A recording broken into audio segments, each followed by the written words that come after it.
আমার নবীজি কেঁদে ফেলে দিয়া বলতেছেন, মা তোমার জন্য কিছুই দিতে পারলাম না, যুদ্ধ বিধ্বস্ত, বদর, উহুদ, কত যুদ্ধ আমাদেরকে করতে হচ্ছে, আমরা খুব অনটনের মধ্যে আছি, তেমন কিছু করতে পারলাম না। ফাতিমা, স্বামীর সংসারটা করে খাও, আমি তোমার জন্য পানির মশক দিলাম, চামড়ার তোষক দিলাম, পান করার জন্য একটা গ্লাস দিলাম, চলে যাও স্বামীর সংসার করে খাও। একটা কথা বলছি মা, মৃত্যুর দিন পর্যন্ত স্বামীর বিরুদ্ধে যেন একটা নালিশ যেন আমার কানে না আসে। সুবহানাল্লাহ বলবেন না? মেয়ের বাপ কেমন করে বলে দিলেন, যাও আজকের থেকে আমার ঘর যতটুকুন শ্রেষ্ঠ, তার চেয়ে বেশি শ্রেষ্ঠ হলো তোমার স্বামীর ঘর।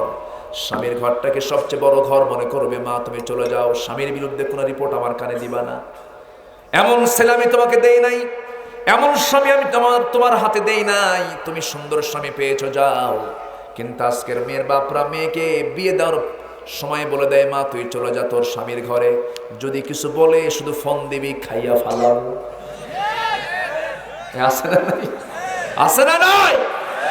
এরকম সন্ত্রাসী বাপ হইলে সংসার ভালো হইবে? সংসার ভালো চলিবে? চলবে না। এরকম করা যাবে না। আমার মা, বিয়ে হওয়ার পর আপনার শ্রেষ্ঠ ঘর বাবার ঘর না স্বামীর ঘর? বলেন বলেন বলেন বলেন। স্বামীর ঘর। আমার নবীজি তার মেয়েকে বিয়ে দিলেন, ওই যে চলে গেছেন স্বামীর ঘরে, মৃত্যুর দিন পর্যন্ত আমার নবীর কাছে একটা নালিশ আসে নাই, একটা কথা বলেন নাই। একদিন শুধু এসেছিলেন নবীর কাছে, এসে বলছেন, আব্বা আপনার মেয়ে ফাতিমা, আপনি তাকে ভালোবাসেন, খুব আদর করেন, স্নেহ করেন, কিন্তু আপনার মেয়েটা এই যে হাত দেখতেছেন, পিসদানি দিয়ে আটা পিসতে পিসতে হাতে কড়া পড়ে গেছে। এরপরে কূপ থেকে পানি তুলতে গিয়ে কোমরে দাগ পড়ে গেছে। আব্বা, ঘরের মেঝেটা কাঁচা হওয়ার কারণে ঝাড় দিতে দিতে আমার কাপড় চোপড়গুলো ময়লা হয়ে যায়। আপনার কলেজার টুকরা হাসান হোসাইন, তারা ছোট্ট মানুষ, তাদের খেদমত করতে আমার একা হিমশিম খেয়ে যায়। আমার স্বামীর সঙ্গে পরামর্শ করে দুইজন মিলেই পরামর্শ নিয়েছি, আপনি তো রাষ্ট্রপ্রধান, দেখুন তো আমাদের জন্য একটা কাজের মানুষ দেওয়া যায় নাকি, একটা খাদেম দেওয়া যায় নাকি। নবীজি মুস্কি হাসি মেরে বললেন, মা শোনো, এই দিকে আসো, আমি তোমার সঙ্গে একাকি কথা বলবো। পাশে নিয়ে বললেন, মা তোমার চোখের সঙ্গে আমার চোখ মিলে যায়, তোমার চিন্তার সঙ্গে আমার চিন্তা মিলে যায়, তুমি আমার কলিজার টুকরা, দেহের টুকরা, আমি তোমাকে দারুণ মহব্বত করি মা।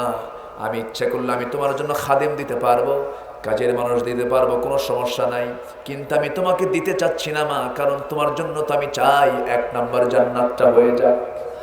যেরকম সুবহানাল্লাহ। পৃথিবীতে সবচেয়ে সেই মানুষটাই শ্রেষ্ঠ যে নিজের কাজ নিজেই সম্পূর্ণ করে। তুমি কি দেখো নাই তোমার বাবা মুহাম্মদ বিন আব্দুল্লাহকে দেখেছো কি কোনোদিন আমার কাজ কাউকে দিয়ে করাই? আমার কাপড় আমি নিজে ধুই, আমার সেলাই নিজে সেলাই করি, আমার ঘর আমি নিজেই পরিষ্কার করি, ঝাড়ু দেই, আমার কাজ আমি অন্য কাউকে দিয়ে করাই না। আউযু বিল্লাহি মিনাশ শাইতানির রাজীম।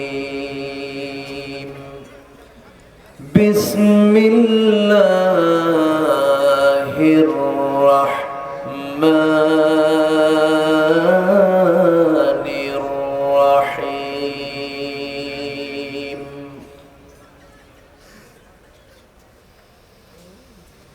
والذين آمنوا وهاجروا وجاهدوا في سبيل الله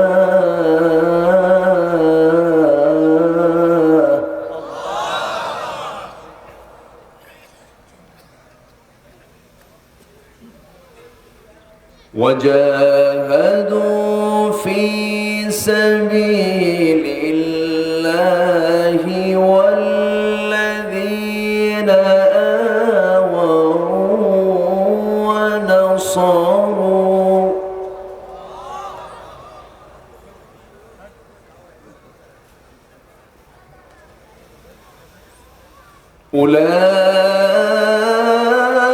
أولئك هم المؤمنون حقا لهم مغفرة ورزق كريم.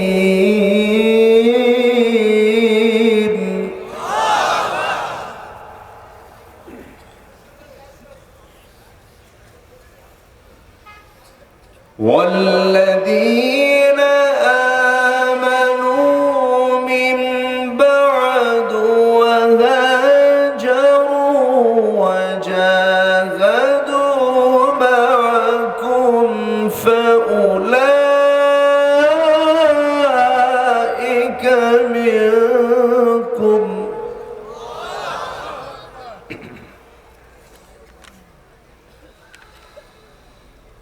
وأولو الأرحام بعضهم أولى ببعض في كتاب الله.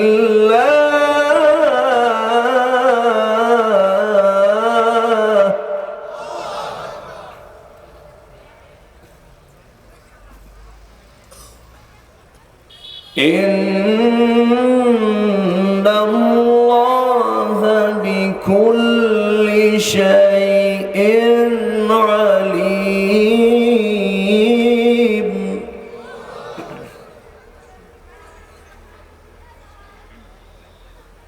إن الله بكل شيء عليم.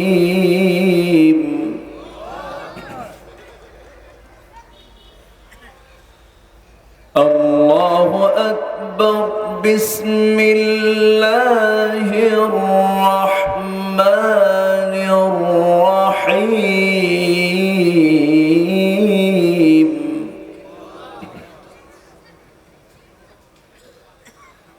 إن الله وملائكته يصلون على النبي.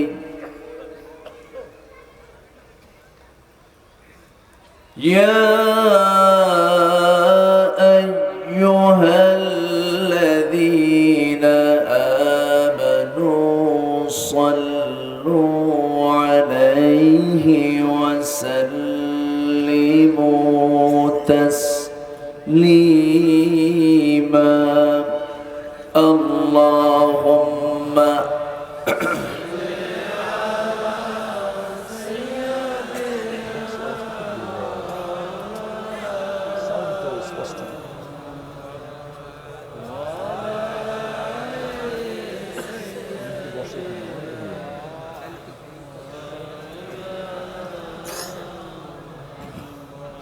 একটু মহব্বত দিয়ে নবীর প্রেমে মাতোয়ারা হয়ে জবান খুলে সবাই বলুন আল্লাহুম্মা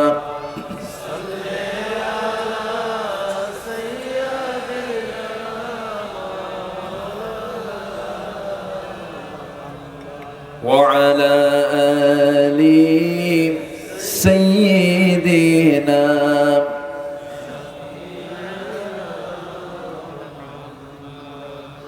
তায়েফের কথা ভেবে কাঁদে শুধু দুনয়ন, এমন দরদি পেতে কাঁদে মন অনুক্ষণ, কাঁদে মন অনুক্ষণ। ওহুদে দাঁত হারা আহমদ যখন লৌহ মাখা কিয়ামতে উঠবে তখন, জিহাদ না করে কিভাবে দেখাবে তুমি চাঁদ চেহারা রূপে ওয়াতুল। আল্লাহুম্মা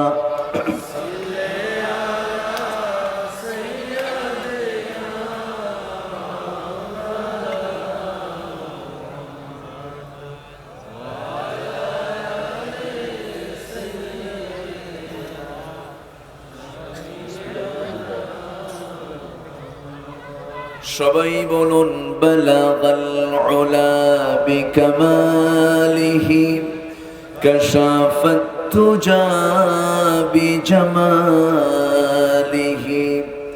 হাসনাত জামিউ খিসালিহি সাল্লু سورة يوسف بدار حكمة لقمان ما قارئ قرآن باري يهدي لسان مان ما بلغ العلا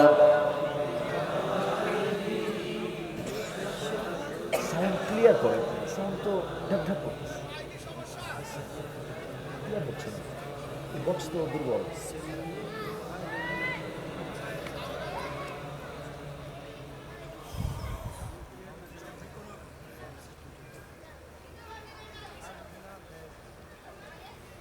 বৃহত্তর ফরিদপুর অঞ্চলের রাজবাড়ী জেলার গোলন্দমোর পাটোয়ারি বাড়ি অবস্থা বলে মাহফিল ইন্তেজামি কমিটি কর্তৃক আয়োজিত দুদিন ব্যাপী তাফসীরুল কোরআন মাহফিল ওয়াজ মাহফিল 63তম ওয়াজ মাহফিল 2023 সমাপনী দিবসের সম্মানিত সুযোগ্য সভাপতি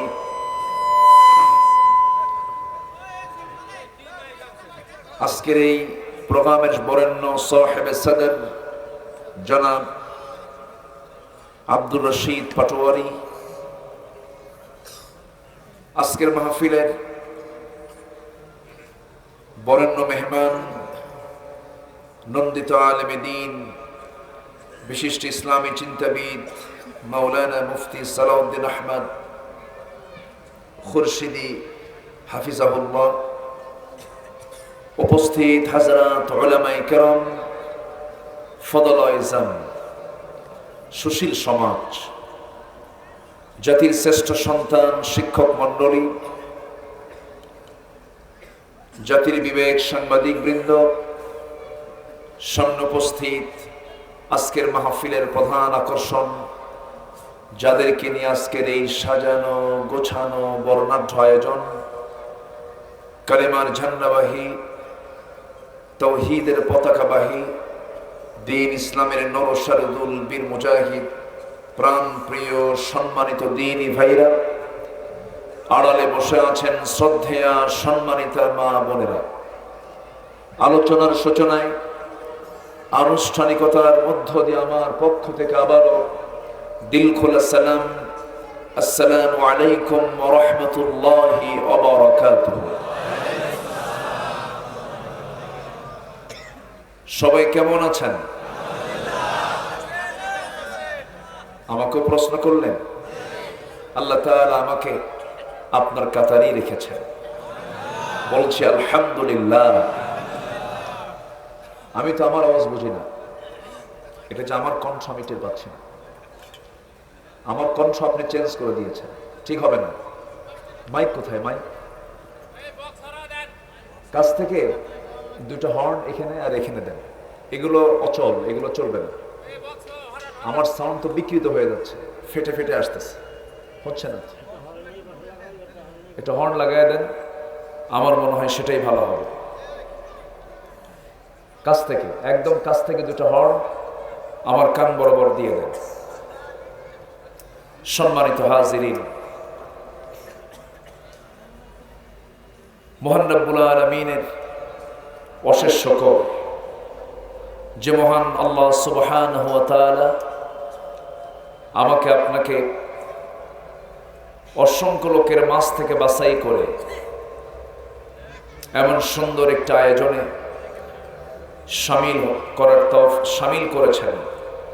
সেই মহান জাল্লে শানহুর দরবারে আমরা সবাই লাখ কোটি সেজুদ শুকর আদায় করি, মুহাব্বাতান জোরালো কণ্ঠে বলে উঠছি আলহামদুলিল্লাহ। আবারও বলছি আলহামদুলিল্লাহ। চিৎকার মেরে বলছি আল্লাহুম্মা ইন্নী আসআলুকা আল হুদা ওয়াত তুকা ওয়াল আফাফা ওয়াল গিনা। সবাই বলি আল্লাহুম্মা লাকা আসলামতু ওয়া বিকা আমানতু ওয়া আলাইকা তাওয়াক্কালতু ওয়া ইলাইকা আনাবতু ওয়া বিকা খাসামতু। আমরা আল্লাহ তাআলার শুকর আদায় করে নিলাম। সম্মানিত হাজিরিন, আসুন আমরা মূল আলোচনার দিকে চলে যাচ্ছি। আমি গত বছর সূরাতুশ শুরা থেকে সূরাতুশ শুরার 15 নম্বর আয়াতকে সামনে রেখে আমি কথা বলেছি। আমি এবছর আলোচনার সূচনায় মাদানী সূরা সূরাতুল আনফাল থেকে 74 এবং 75 সর্বশেষ দুটি আয়াতে কারীম আমি তেলাওয়াত করেছি। এই দুটি আয়াতকে সামনে রেখে কিছু কথা আমি বলতে চাচ্ছি। ওয়ামা তাওফীকি ইল্লা বিল্লাহ আলাইহি তাওয়াক্কালতু ওয়া ইলাইহি উনীব। মহান রবের প্রতি পূর্ণ ভরসা রেখে আসুন আলোচনার দিকে আমরা চলে যাচ্ছি। দেখতে দেখতে এবছর দিয়ে 60টি বছর পূর্ণ হলো। এ অধম নগণ্য আল্লাহর গোলাম এই মাঠে কথা বলে যাচ্ছে। এর মাঝে বিদায় জানিয়েছি আমরা, কিছু মুরব্বীজন আমাদের মাঝ থেকে বিদায় নিয়েছেন। আমি যখন ভিতরে ঢুকতেছিলাম মনে হচ্ছিল মরহুম কালু পাটোয়ারি যেন আমার সঙ্গে কথা বলছেন। আমার কামাল ভাইয়ের আব্বা ওই কোনায় দাঁড়ায় থাকতেন, যেন আমার মনে হচ্ছিল উনি যেন দাঁড়ায় আছেন। কিন্তু এটাই বাস্তবতা, আমরা একে একে একদিন সবাই হারিয়ে যাব। কেউ থাকবো না, পৃথিবী এটাও থাকবে না, সূর্যও থাকবে না, চাঁদও থাকবে না। যা মাখলুক সব একদিন ডিস্ট্রয় হয়ে যাবে, শেষ হয়ে যাবে। শুধু ঠিক থেকে যাবেন যিনি, তিনি কে? আসতে বলবেন না, তিনি কে? আল্লাহ তাআলা। কি আপনারা কোথায় গেলেন? আচ্ছা, সবাই কি শুনতে পাচ্ছেন? দুইটা মনিটর, এমন মনিটর লাগাইছে, আমি কোনো মাহফিলে এবছর মনে হয় কোনো মাহফিলে আমি চেষ্টা করি অপারেটরকে খুশি রাখার, যেন ওরা চায় যে আমাদের বিরুদ্ধে কিছু না কথা আসুক। খুব চেষ্টা করি কিন্তু পারলাম না। এতটুকুন তো আইডিয়া থাকতে হবে যে সাউন্ডটা ডেলিভারি তার মতো হচ্ছে কিনা। একদম মানে পুরোটাই এটা বিকৃত একটা আওয়াজ মনে হচ্ছে আমার কাছে। এই জন্য আমি বললাম যে দুটো মাইক, অন্তত দুটো মাইক দুই কোনায় লাগায় দেন, যেন সবার কানে যেন এটা পৌঁছে যায় সঠিকভাবে। সম্মানিত হাজিরিন, আমার দিকে তাকান। আল্লাহ তাআলা এই কিতাবটা দিয়েছেন। এই কিতাব আমাকে আপনাকে মেনে চলতে হবে জীবনের এক জায়গায় না সব জায়গায়? আসতে বলবেন না, এক জায়গায় না সব জায়গায়? সব জায়গায়। কোরআন শুধু এক জায়গায় মানার জন্য আসে নাই, শুধু নামাজের জন্য আসে নাই। কোরআন এসেছে জীবনের প্রতিটি পদক্ষেপে কোরআনকে ব্যবহার করার জন্য। কোরআন শব্দটার মানি হলো পড়া, এটাকে পড়তে হবে। আর যা পড়লাম এটাকে আমার বাস্তবে রূপ দিতে হবে। কোরআন শব্দটা কিরাআত থেকে এসেছে, আল কারউ পড়া, ক্বারা ইয়াকরাউ মানে প্রথম ওহীটাও আসছে ইকরা, পড়ো। এই জন্য আমি যত পড়ব বেশি কোরআন, আমি তত লাভবান হব। আমি কোরআন পড়ব না, আমি ক্ষতিগ্রস্ত হয়ে যাব। আমি কোরআন জানবো না, আমি সেদিন কিয়ামতের দিন অন্ধ হয়ে উঠব। ওয়ামান আ'রাদা আন যিকরি ফাইন্না লাহু মাঈশাতান দানকা ওয়া নাহশুরুহু ইয়াওমাল কিয়ামাতি আ'মা। সেদিন সব ওই সমস্ত ব্যক্তিরা যারা এই জিকির থেকে, কোরআন থেকে যারা দূরে থাকবে, সবগুলো অন্ধ হয়ে উঠবে এবং ভয়ঙ্কর একটা দৃশ্য সেদিন হবে। নবীজি কয়েক শ্রেণীর বিরুদ্ধে মামলা দিবেন। রাসূল মামলা দিবেন কার কাছে? আসতে বলে কার কাছে? যাদের বিরুদ্ধে মামলা হবে, শুনবেন না? সে মামলায় কি আমরা থাকতে চাই? আসতে বলে থাকতে চাই? আসুন ধীরে ধীরে আমরা সেই বিষয়ের দিকে আস্তে আস্তে চলে যাচ্ছি। আমি যেখান থেকে তেলাওয়াত করেছি সূরা আনফালের শেষ দুটি আয়াত, সর্বশেষ থেকে ৭৪ এবং ৭৫ দুইটা আয়াত আমি তেলাওয়াত করেছি। এই দুটো আয়াতে আল্লাহ রাব্বুল আলামিন তিনটা কাজের কথা বলেছেন এবং প্রকৃত মুমিন কারা, প্রকৃত হক মুমিন কারা, তাদের চিত্র আল্লাহ তাআলা এখানে চিত্রায়িত করেছেন। মূলত কাজ এখানে তিনটা, এর সাথে আরো দুইটাকে যোগ করে দেওয়া হয়েছে। এই মোট 5টি কাজের যদি কেউ বাস্তবায়ন যদি তার জীবনে করতে পারে, আল্লাহ তাআলা তাকে প্রকৃত মুমিনের খেতাব দিয়েছেন। জোরে বলি সুবহানাল্লাহ। আমরা খেতাব পেতে চাই কার কাছে? আসতে বলবেন না, কার কাছে? আল্লাহর কাছে। আল্লাহর কাছে আমরা খেতাব পেতে চাই, আল্লাহর কাছে আমরা সম্মান পেতে চাই। কারো কাছে আমরা সম্মান নিতে চাই না, কারণ ক্ষণিক দুনিয়া, সম্মান নিতে গিয়ে ইমানটা হারানো যাবে না। তবে ইমান সাথে নিয়ে যদি সম্মান পায় ভিন্ন কথা, কিন্তু ইমানকে জলাঞ্জলি দিয়ে, ইমানকে মাইনাস করে সেই সম্মান, সেই চেয়ার, সেই সমস্ত দরবার পেয়ে আমার কোনো লাভ নাই। আল্লাহ সুন্দর করে বলছেন সেই 4-5টি কাজ তোমার জন্য কি কি শুনে নাও।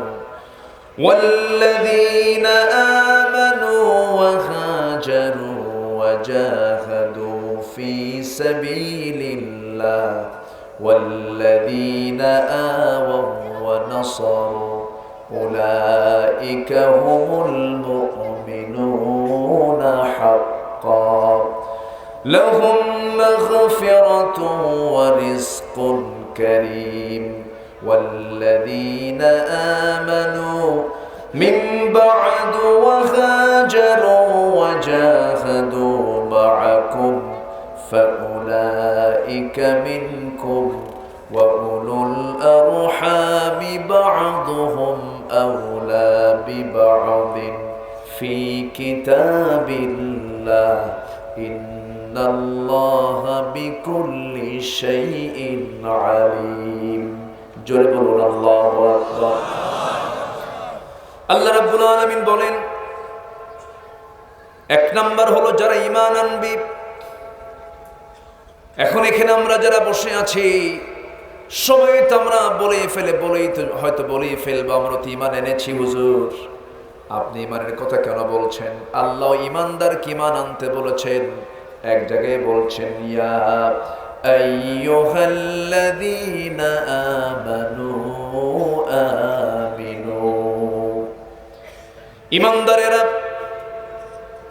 তোমরা ঈমান ভালো করে আনো, যেমন করে ঈমান আনা দরকার।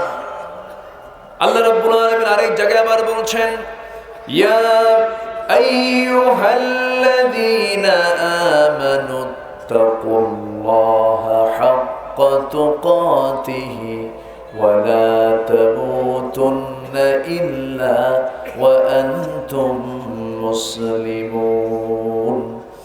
ঈমানদারেরা তোমরা আল্লাহকে যথাযথভাবে ভয় করো, যেমন করে ভয় করা উচিত। আর তোমরা ঈমানদার শুনে রাখো, সত্যিকারের মুসলমান না হয়ে মরো না। কার পরামর্শ? আসতে বলবেন না, কার পরামর্শ? ঈমানদারকে মুসলমান হতে বলছেন, ঈমানদারকে আবার ভালো করে ঈমান আনতে বলছেন। মানে ঈমানদার ঈমান এনেছো, কিন্তু ঈমানের মধ্যে যেন কোনো ঘাবলা না থাকে, যেন ওর মধ্যে কোনো রোগ না ঢোকে, ঈমানের ভিতরে যেন কোনো প্রকার ক্যান্সার না ঢুকে যায়। ঈমানের মধ্যে যদি তোমার ক্যান্সার ঢুকে যায়, ঈমানকে শেষ করে ফেলবে। ঈমান যদি শেষ হয়ে যায়, তোমার সব শেষ হয়ে যাবে। আল্লাহ রাব্বুল আলামিন আরেক জায়গায় বলছেন ওয়াল্লাযীনা আমানু ওয়া লাম ইয়ালবিসু ঈমানাহুম বিযুলমিন উলাইকা লাহুমুল আমনু ওয়া হুম মুহতাদুন। ঈমান যারা আনবে, এই ঈমান আনার মাঝে যারা শিরকের দ্বারা ঈমানকে আচ্ছাদন না করবে, শিরক মুক্ত যারা রাখবে, ঈমানটাকে ফ্রেশ যারা রাখবে, এরাই হচ্ছে নিরাপত্তা পেয়ে যাবে, এরাই হেদায়েত পেয়ে যাবে। কার কথা? আসতে বলবেন না, কার কথা? আল্লাহ বলে দিচ্ছেন। এই জন্য আমরা আল্লাহ তাআলার যে প্রথম হুকুমে আয়াতে আল্লাহ তাআলা বলছেন যারা ঈমান আনবে, ঈমানদারের গুণগুলো কি? ঈমানদারের গুণ তেমন নয় বনের সম্পত্তি মেরে খাওয়া, ঈমানদারের গুণ তেমন নয় বান্দার হক নষ্ট করে ফেলা, ঈমানদারের গুণ তেমন নয় বাপ মার সঙ্গে খারাপ আচরণ করা, বাপ মাকে ভাত কাপড় না দেওয়া, বাপ মার খোঁজ খবর না নেওয়া। এটা কি ঈমানদারের গুণ নাকি? আজকের সমাজে এরকম লোক মনে হয় নাই। আসতে বলবেন না, আছে না নাই? আছে। ঈমানদার তেমন হওয়ার কথা ছিল না। আজকে ঈমানদার কোরআন পড়তে পারে না। এই জায়গায় যত মানুষ এসেছেন, যদি আমি প্রশ্ন করি কোরআনটাকে সুন্দর করে পড়তে পারেন, সহি করে পড়তে পারেন কয়জন? উঠবে না। যদি প্রশ্ন করি নিজের নামটা লিখতে পারেন কয়জন? হয়তো সবার নাম উঠবে।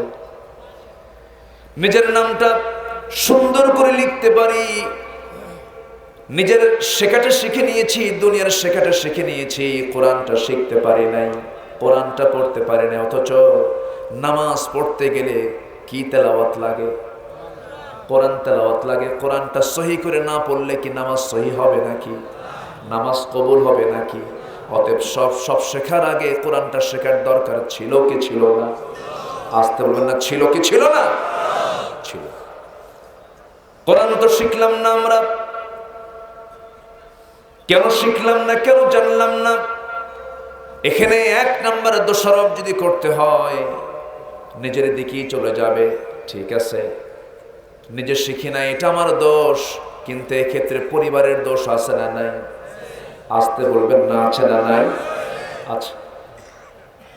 সমাজের দোষ আছে, শিক্ষা ব্যবস্থার মধ্যেও দোষ আছে। মালয়েশিয়াতে যতজন মুসলমান আছে নিজের চোখে দেখে এসেছি, নামাজে যখন দাঁড়ায় মুসলমানেরা, ইমাম যদি নাও থাকে, যে কোনো মুসলমান মুসল্লি সে নামাজ পড়ানোর যোগ্যতা রাখে। মুসল্লি তো তাকেই বলে যে মুসল্লি নামাজ পড়ানোর মতো যোগ্যতা রাখবে, সেইটা হলো প্রকৃত মুসল্লি। কিন্তু আমার দেশে এমন তো মুসল্লি আমাদের অধিকাংশই নাই। নামাজ পড়ে মাত্র 5%। 90% মুসলমানের দেশে নামাজি মাত্র 5%। এগুলোকে আশার দিক না হতাশার দিক? আশার দিক না হতাশার দিক? হতাশার দিক। বিশেষ পরীক্ষায় যদি প্রশ্ন হতো, সংখ্যাগরিষ্ঠ গোটা পৃথিবীর দ্বিতীয় বৃহত্তম মুসলিম জনপদ বাংলাদেশ, বিসিএস পরীক্ষায় ভাইবা বোর্ডে যখন পরীক্ষা না হবে, আগের থেকে যদি জানিয়ে দেওয়া হতো মুসলিম হিসাবে নামাজ তো পড়া ফরজ, নামাজে কোরআন তেলাওয়াতটা সহি করা ফরজ। ফরজ মানে কি? অতিরিক্ত না জরুরি? অতিরিক্ত না জরুরি? জরুরি, আবশ্যিক, পড়তেই হবে। যদি বিসিএস ভাইবা বোর্ডে যদি এমন কন্ডিশন করা হতো যে কোনো পরীক্ষার্থী বিসিএস পরীক্ষা অংশগ্রহণ করবে, ভাইবা বোর্ডে তাকে কোরআনের যে কোনো জায়গা থেকে তাকে 3 লাইন 4 লাইন অথবা 1 পৃষ্ঠা তাকে সহি করে কোরআন তেলাওয়াতের জন্য তাকে ধরা হবে, তাহলে বলুন কোন অফিসারের কোরআন তেলাওয়াত কি ভুল থাকতো নাকি? আস্তে কর, ভুল থাকতো? থাকতো না। বরঞ্চ গোটা পৃথিবীর মুসলিম জনপদ, দ্বিতীয় বৃহত্তম মুসলিম জনপদ বাংলাদেশ, আমার বাংলাদেশ, যেখানে মুসলমান সংখ্যা গরিষ্ঠ, আমার বন্ধুগণ, সেই জায়গায় শিক্ষার কিছু সংযোজন করতে গিয়া মানুষ আগে বানর ছিল ঢুকাইয়া দিছে। কোরআন তো নাই। আমার বন্ধুগণ, সবার জন্য কোরআন শেখা বাধ্যতামূলক। কোরআনের জ্ঞান অর্জন করা কি? আসতে বলবেন না কি? রসুল মামলা দিবেন আল্লাহর কাছে। রসুল মামলা দিবেন কার কাছে? আল্লাহর কাছে মামলা দিবেন। যাদের বিরুদ্ধে মামলা হবে, 4 শ্রেণীর বিরুদ্ধে মামলা হবে। সূরা ফুরকানের 30 নম্বর আয়াতে আল্লাহ রাব্বুল আলামিন বলছেন, ক্বালার রাসূল ইয়া রাব ইন্না কওমি ইত্তাখাযু হাযাল কুরআনা মাহজুরা। ও আল্লাহ, আমার কওমের ভিতরে যারা কোরআনটাকে পরিত্যক্ত করে রেখেছে তাদেরকে মামলা দেওয়া হবে। এই সমস্ত লোকগুলোকে কোরআনটাকে পরিত্যক্ত করে রেখেছে, আল্লাহর কাছে রাসূল মামলা দিবেন। সেই জায়গায় সেদিন গিয়ে তিনি বাদী হয়ে আল্লাহর কাছে মামলা দিবেন। নাম্বার 1, যে সকল নেতাগুলো কোরআন দিয়ে রাষ্ট্র চালায় নাই। আসতে কোন কেন, জোরে কোন, ঠিক কিনা? মামলা খেতে হবে আল্লাহর আদালতে। নাম্বার 2 হলো যে সকল প্রতিষ্ঠান প্রধান যারা তাদের ছাত্রছাত্রীদেরকে কোরআন শিক্ষা দেয় নাই। নাম্বার 3 হলো যে সকল পিতা মাতা তার সন্তানকে কোরআন শিখায় নাই। কেউ বাদ পড়বেন না, বাদ কিন্তু কেউ পড়বেন না। সেই জন্য কোরআন শেখা সবার জন্য অতিরিক্ত না জরুরি। মাহফিলটা পাটরি বাড়ি, এই মাহফিলটা আয়োজন করছেন 63 বছর। আল্লাহ, এই আয়োজনকে তুমি আল্লাহ জান্নাতের ওসিলা করে দাও, আমিন। জোরে বলি আমিন। আমার ভাইয়েরা, নাম্বার 4 হলো যে সকল মানুষ স্বেচ্ছায় কোরআন শেখা এবং অনুসরণ থেকে যারা বিরত থাকবে, স্বেচ্ছায় শেখে না, এটাকে অনুসরণ করতে চায় না, এই 4টা শ্রেণীর বিরুদ্ধে আল্লাহর আদালতে মামলা দিবেন মুহাম্মদ সাল্লাল্লাহু। সেই মামলাকে খেতে চাই নাকি আমরা? সেই মামলাকে আমরা খেতে চাই? মামলা যদি না খেতে চাই, তাহলে আমাকে আপনাকে অবশ্যই কোরআনকে মানতে হবে, কোরআনকে শিখতে হবে, কোরআনকে জানতে হবে। আমরা জানবো, শিখবো, মানবো। জোরে বলি ইনশাআল্লাহ, আর জোরে বলি ইনশাআল্লাহ। জানলামই না, মানবো কেমনে? ঈমান আমার থাকবে কেমনে? ঘরটা অন্ধকার, ভিতরে সাপ, এবং সেই সাপ, যে সাপ কামড়ালে বাঁচবেন না, আপনি সেই ঘরে বসবাস করবেন কেমনে? যে কোনো মুহূর্তে আপনাকে কামড় দিয়ে শেষ করে দেবে। কিন্তু হাতে লাইট আছে, বাঁচার সম্ভাবনা আছে না নাই? আসতে বলবেন না, আছে না নাই? সেই লাইটটা কি? সে লাইটটা কি? আলো নিতে হবে তো। কষ্ট পাচ্ছেন আপনারা? আমার কথার মধ্যে একটু ঝাল বেশি। কোরআনের কথা বলতে গেলে একটু লেগে যায়। আমি ইমানদার, বোনকে ঠকাই। বেশ কয়েকদিন যাবত আমার টেবিলে কিছু প্রশ্ন জমা হয় মাদের মহল থেকে। হুজুর, ভাইরা সম্পত্তি বুঝে দেয় না, কিন্তু ভাই আমার হজে যায়। কথা বলবো? কথা বলার দরকার আছে না নাই? ভাই 3 বার হজে গেছে, ট্রিপল হাজি। কি হাজি? ট্রিপল হাজি। হজ করেছেন 3 বার, কিন্তু ভাইয়ের কাছে যখন জায়গার জন্য যাই, ভাইটা তাল বাহানা করে।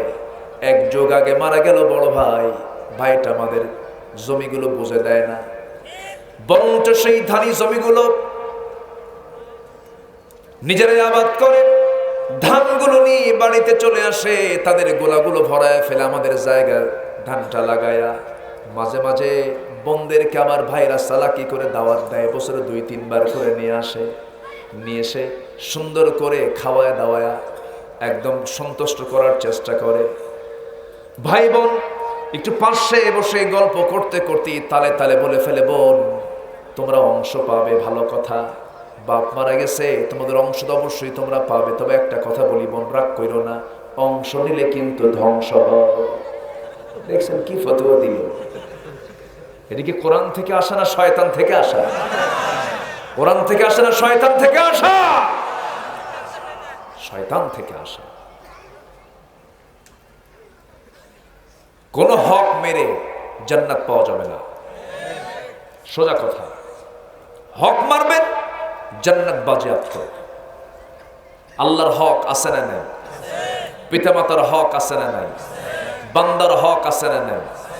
এই তিনটা হক আমরা ফুল করব, জোরে বলি ইনশাআল্লাহ। কোন হক আমরা নষ্ট করব না, জোরে বলি ইনশাআল্লাহ। 14ই ফেব্রুয়ারি তো আমার নির্দিষ্ট একটা তারিখ এখানকার, কিন্তু এটা এমন একটা ডেট, কি বলি আর। সম্মানিত ভাইয়েরা, এই দিবস কি পালন করা বন্ধ করেছে? কই, বন্ধ হয়নি। যশোরের গদখালির ফুল আজকে অনেক দাম, আমি শুনেছি, রিপোর্ট হুজুর সব জায়গায় রাখে। যশোর পাইকারি দর আজকে গোলাপ ছিল হলো 75 টাকা পিস। ঢাকার শাহবাগে গিয়ে এটা 1000 টাকায় ঠেকেছিল। প্রতি পিস গোলাপের দাম 1000 টাকা। চিন্তা করেন, এই ফুলটা কে কাকে দেবে? স্বামী তার ওয়াইফকে দেবে, স্বামী তার স্ত্রীকে দেবে, স্ত্রী তার স্বামীকে দেবে। এত টাকা খরচ করে কে দেবে কাকে? হ্যাঁ, মগা মগিকে দেবে, হ্যাঁ, টোনা টুনিকে দেবে। সম্মানিত ভাইয়েরা, আজকে সমাজটা কেমন যেন হয়ে গেল। চুয়াডাঙ্গা মাহফিল ছিল আমার 4 দিনকে 5 দিন আগে। চুয়াডাঙ্গা রাতের বেলা মাহফিল কমিটির আয়োজন, আমি খেতে বসলাম এক বাসায়। তো আমাকে বলা হলো যে আপনার বাড়ি কোথায়? বললাম আমার বাড়ি হলো বগুড়ায়, আমার জন্মস্থান বগুড়া। তো বলছে হুজুর আমার মেয়েকে আমি বিয়ে দিয়েছি ঠাকুরগাঁয়। বললাম ঠাকুরগাঁ বিয়ে দিলেন? চুয়াডাঙ্গার মানুষ এত দূরে বিয়ে দেন, ঘটকটাকে? হুজুর মোবাইল। কথা কি বুঝতেছেন? ভালোবাসা বোঝেন নাই? ভালোবাসা কি মোবাইলে? মোবাইলে কি ভালোবাসা হয়? মোবাইলে হয় জেনা। মোবাইলে কি হয়? আস্তে মোবাইলে কি হয়? জেনা হয়। হুজুর মেয়ে চলে গেছে, 2 দিন হলো খোঁজ নাই। বললাম মেয়েটা কই গেল, কি জন্য হলো? হঠাৎ করে দেখি আমার রিংটোন বাজে। আমারে ফোন দিয়ে বলে আব্বা খোঁজাখুঁজি করো না, আমরা খুব নিরাপদে আছি এবং বিয়ে শাদী কমপ্লিট। একজন কইছে আমিন।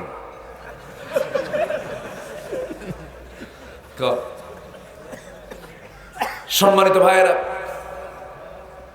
তাহলে ঘটক কি বলেন তো?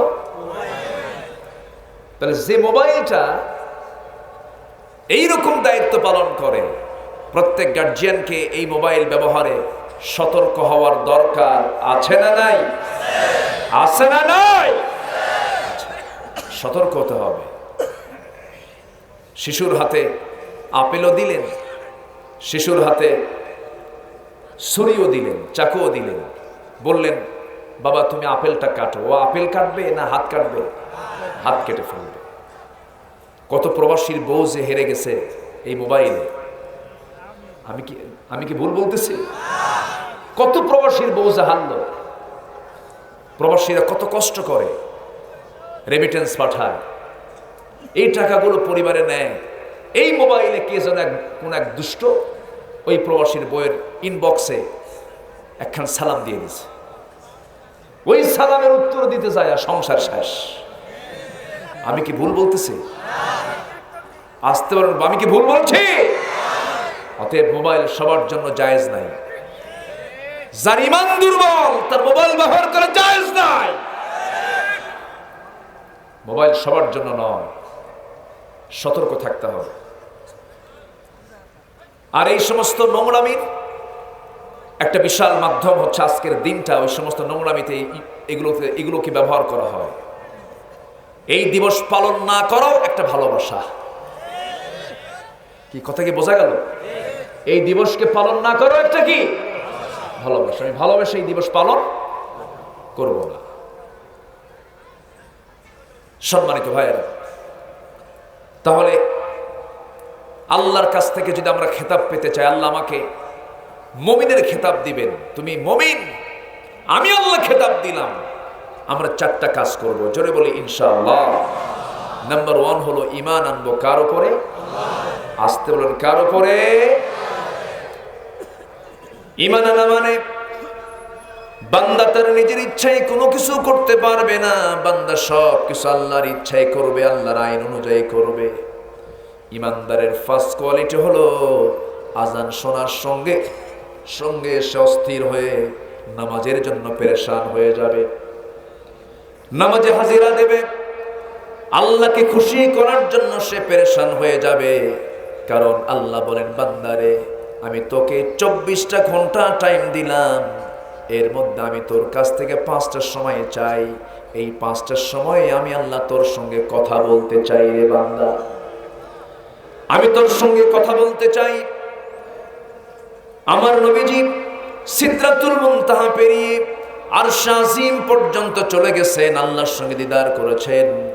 আর আমার নবীর এই উম্মতের দিদার হল আল্লাহর সঙ্গে 5 ওয়াক্ত নামাজ। জোরে বলি সুবহানাল্লাহ। জান্নাতের চাবি কি বলেন? জান্নাতের চাবি কি? নামাজ। জান্নাতের চাবি হলো নামাজ। আমার নবীজির জীবনের শেষ কথা হলো নামাজ। জাহান্নামে যাবার 1 নাম্বার কারণ হলো নামাজ। যে কর্মকর্তা তার কর্মচারীকে নামাজ পড়তে দেয় না, ওর ঈমান নাই। আসতে বলবেন না, ঠিক কি না? এমন কর্মকর্তা আমার দেশে আছে না নাই? বলে কিসের নামাজ, এরকম বলে, বলে কি না? বলে। আমার বন্ধুগণ, নামাজ আছে, চরিত্র আছে। নামাজ নাই, চরিত্র নাই। নামাজ যে চুরি করে, নামাজ যে ছেড়ে দেয়, পৃথিবীর সে বড় চোর। এই জন্য সবার আগে আমরা 5 ওয়াক্ত নামাজ পড়বো। জোরে বলি ইনশাআল্লাহ, আরো জোরে বলি ইনশাআল্লাহ। ইমানদারের সার্টিফিকেট অর্জন হবে 1 নাম্বার কি কাজ করা? নামাজটা পড়ে ফেলা। নামাজ পড়লে পরে আল্লাহর আমি অনুগত বান্দার শামিল হয়ে গেলাম। আল্লাহ রাব্বুল আলামিন বলছেন, বান্দারে তোমাকে সঠিক সময়ে সুন্দর করে নামাজ পড়তে হবে, আমি তোমাকে 1 নাম্বার জান্নাত দিয়ে দেব। আল্লাযীনা হুম আলা সালাওয়াতিহিম ইউহাফিযুন উলাইকা হুমুল ওয়ারিসুন الذين يرثون الفردوس هم فيها خالدون। জোরে বলুন আল্লাহু আকবার। আমি তোমাকে 1 নাম্বার জান্নাতের অধিকারী বানায় দেব। নামাজটা অত্যন্ত যত্নের সঙ্গে আদায় করবে, নামাজটাকে সুন্দর করে পড়বে তুমি, খুশুর সঙ্গে পড়বে তুমি। আমার বন্ধুগণ, 1 নাম্বার জান্নাত তো এত দামি জায়গায়। আল্লাহ বলছেন, বান্দারে 1 নাম্বার জান্নাত মানে বান্দা তুই আরশ আজিমের কাছে থেকে যাবি। জোরে কোন সুবহানাল্লাহ। আরশ আজিমের কাছে জায়গা হলো জান্নাতুল ফিরদাউস। সবাইকে পেতে চাই, সবাইকে নিতে চাই। জোরে বলি ইনশাআল্লাহ। জান্নাতটা কত দূর! দুনিয়ার কোনো ফ্লাইটে চড়ে ওই জান্নাতে যাওয়া যাবে না, ফ্লাইটে চড়তে হবে। কার ফ্লাইটে? আমার নবীজি আরশ আজিমে যে গেছেন, কার ফ্লাইটে চড়েছিলেন? আল্লাহর ফ্লাইট। আল্লাহর ফ্লাইটে চড়তে হবে। আমরা যেখানে বসে আছি, এখান থেকে দেখতে পাচ্ছি এখানে একটা তাঁবু। এই তাঁবুর উপরে যদি আকাশে চাঁদ যদি থাকে, একটা চাঁদ দেখতে পাই। চাঁদের পিছনের দিকে দেখতে পাই মিটি মিটি করে জ্বলা কিছু জোনাকির মতো কিছু তারকা দেখতে পাই। এরপরে দেখতে পাই কিছু মেঘখণ্ড। এরপরে আমরা দেখতে পাই বিশাল নীল আকাশ। দিনের বেলা দেখতে পাই প্রদীপ্ত সূর্য, আর দেখতে পাই মেঘখণ্ড, আর দেখতে পাই বিশাল আকাশ। এই তো আমাদের চোখের এরিয়া। এর বাইরেও আরো কিছু আছে না নাই? আসতে বলবেন না, আছে না নাই? আল্লাহ তাআলা কত দূর তিনি আছেন, শুধু দূরে না, আমরা কোনোদিন কল্পনাও করতে পারবো না। সেখানে আমার কোনো যোগ্যতায় আমি পৌঁছতে পারবো না। আমাকে পৌঁছায় দিবেন কে? আসতে বলবেন না কে? একটু কান লাগাবেন, কথাটা একটু গভীরে যাচ্ছে, একটু মনোযোগ দিয়ে শুনবেন। আমরা যেখানে বসে আছি এখান থেকে সূর্যটা এত দূরে, এত দূরে থাকার কারণে, এই পৃথিবী থেকে সূর্যটা এত ডিস্টেন্সে থাকার কারণে এই সূর্যের সমান হতে হলে, এর সমকক্ষ হতে হলে 228টি দেশ নিয়ে গঠিত এই বিশাল 50 কোটি 10 লক্ষ বর্গ মাইলের এই দুনিয়া, 13 লক্ষ দুনিয়া যোগ দিলে একটা সূর্য হবে। জোরে বলি সুবহানাল্লাহ। আচ্ছা, এই সূর্যের চাইতে আবার ব্যাটেল জুইস নামে একটা তারকা আছে, ব্যাটেল জুইস। সেই তারকা এই সূর্যের চাইতে 33 কোটি গুণ বড়।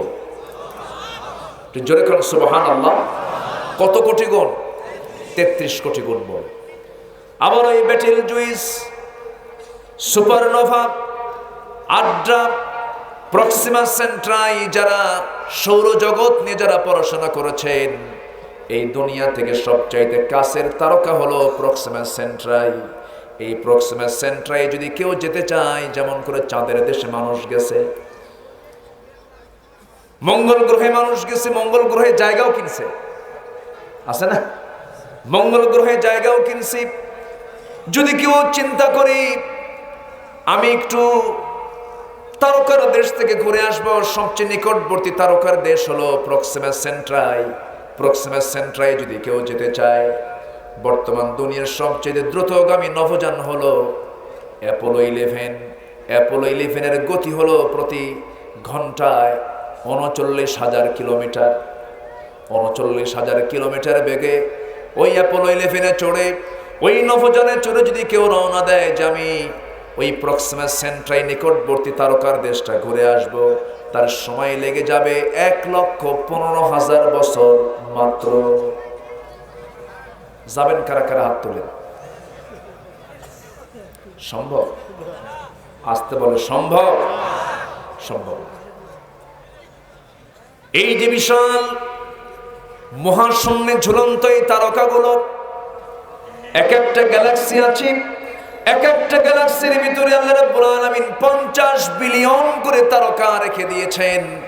1 বিলিয়ন মানে হলো 100 কোটি তারকা। এক একটা গ্যালাক্সির মধ্যে আল্লাহ রাব্বুল আলামিন রেখে দিয়েছেন অসংখ্য কোটি কোটি তারকাগুলো মহাশূন্যে সব ঝুলতেছে, মহাশূন্যে সব পরিভ্রমণ করছে। ওয়াকুল্লুন ফি ফালাকিন ইয়াসবাহুন। আমি তো আকাশে গেলামই না, এরপরে নীলাকাশ, এরপরে আকাশ, এরপরে মহাশূন্য, এরপরে আকাশ, এরপরে মহাশূন্য, এরপরে আকাশ, এরপরে মহাশূন্য। সাবআ সামাওয়াত, 7 আকাশ, এর মাঝে আবার মহাশূন্য আছে। এরপরে হচ্ছে সিদরাতুল মুনতাহা, এরপরে হচ্ছে আমার আল্লাহ তাআলার আরশ আজিম। আল্লাহ তাআলা বলছেন, বান্দারে আমার পরিচয় হলো, আমার ঠিকানা হলো আর রহমানু আলাল আরশি ইস্তাওয়া। আমার আল্লাহ তাআলা আরশ আজিমের সমাসীন আছেন, সেই জায়গায় তিনি আছেন। সমস্ত জ্ঞান সব জায়গায় তার ছড়িয়ে ছিটিয়ে আছে, সব তিনি বোঝেন, সব তিনি দেখেন, সব তিনি শোনেন, কিন্তু তার নির্দিষ্ট আসন হলো আরশ আজিম। আমার আল্লাহ তাআলা বলছেন, বান্দারে ভালো আমল করে যদি আসতে পারো, আমি আমার বাসিন্দা, আমি তোমাকে বানাইয়ে নেব। জোরে বলি সুবহানাল্লাহ। আরো জোরে বলি সুবহানাল্লাহ। সেই জান্নাতকে আমরা পেতে চাই, সেই জান্নাতকে আমরা পেতে চাই। নামাজ পড়বো আমরা কয় ওয়াক্ত? ইমানদারের সার্টিফিকেট নিতে হলে 1 নম্বর কোয়ালিটি হলো কি আদায় করা? বলেন কি আদায় করা? বলেন। যে নেতা নামাজ পড়ে না, সেই নেতার আনুগত্য করাও হারাম। আসতে বলবেন না, জোরে বলুন ঠিক কিনা? যার নামাজ নাই তার চরিত্র নাই, সোজা কথা। আমার দেশে কর্মী বেশি না নেতা বেশি? ভালো করে কর। কর্মী বেশি না নেতা বেশি? সব নেতা। কর্মী তো কেউ কয় না আমি কর্মী, এই জন্য সব মঞ্চকে থাকে, মঞ্চ তো ভাঙবে। শেষ পর্যন্ত নেতা বলেই ফেলেছেন যে আমি নেতা দেখতে চাই না, তো উনি বলেছেন। তাই তো এত নেতা কেন? মসজিদে যান, নেতা কয়জন? কোন ঠেলা ঠেলি আছে? কোন গ্যাঞ্জাম আছে? মেম্বার কি ভেঙে পড়ে? ওখানে কয়জন দাঁড়ায়? আসতে বলে কয়জন দাঁড়ায়? একজন। কোনো গন্ডগোল নাই। আমার বন্ধুগণ, মন খারাপ করা যাবে না। কিয়ামতের দিন ওই সমস্ত বেনামাজি নেতাগুলোর কারণে জাহান্নামে যেতে হবে যারা তাকে আনুগত্য করবে। এই জন্য আনুগত্য হবে। আল্লাহ রাব্বুল আলামিন বলছেন, আতিউল্লাহা ওয়া আতিউর রাসূল ওয়া উলিল আমরি মিনকুম। তোমরা আল্লাহর এরপর রাসূলের আনুগত্য করো। তোমাদের মধ্যে যারা নেতা, তোমাদের মধ্যে যারা আমির, ইসলামী যারা আমির, ইসলাম যার মধ্যে পাওয়া যাবে তাদের তোমরা আনুগত্য করো। কার হুকুম? আসতে বলবেন না, কার হুকুম? আল্লাহর হুকুম। কি আনুগত্য ছিল সাহাবে কেরামদের ভিতরে?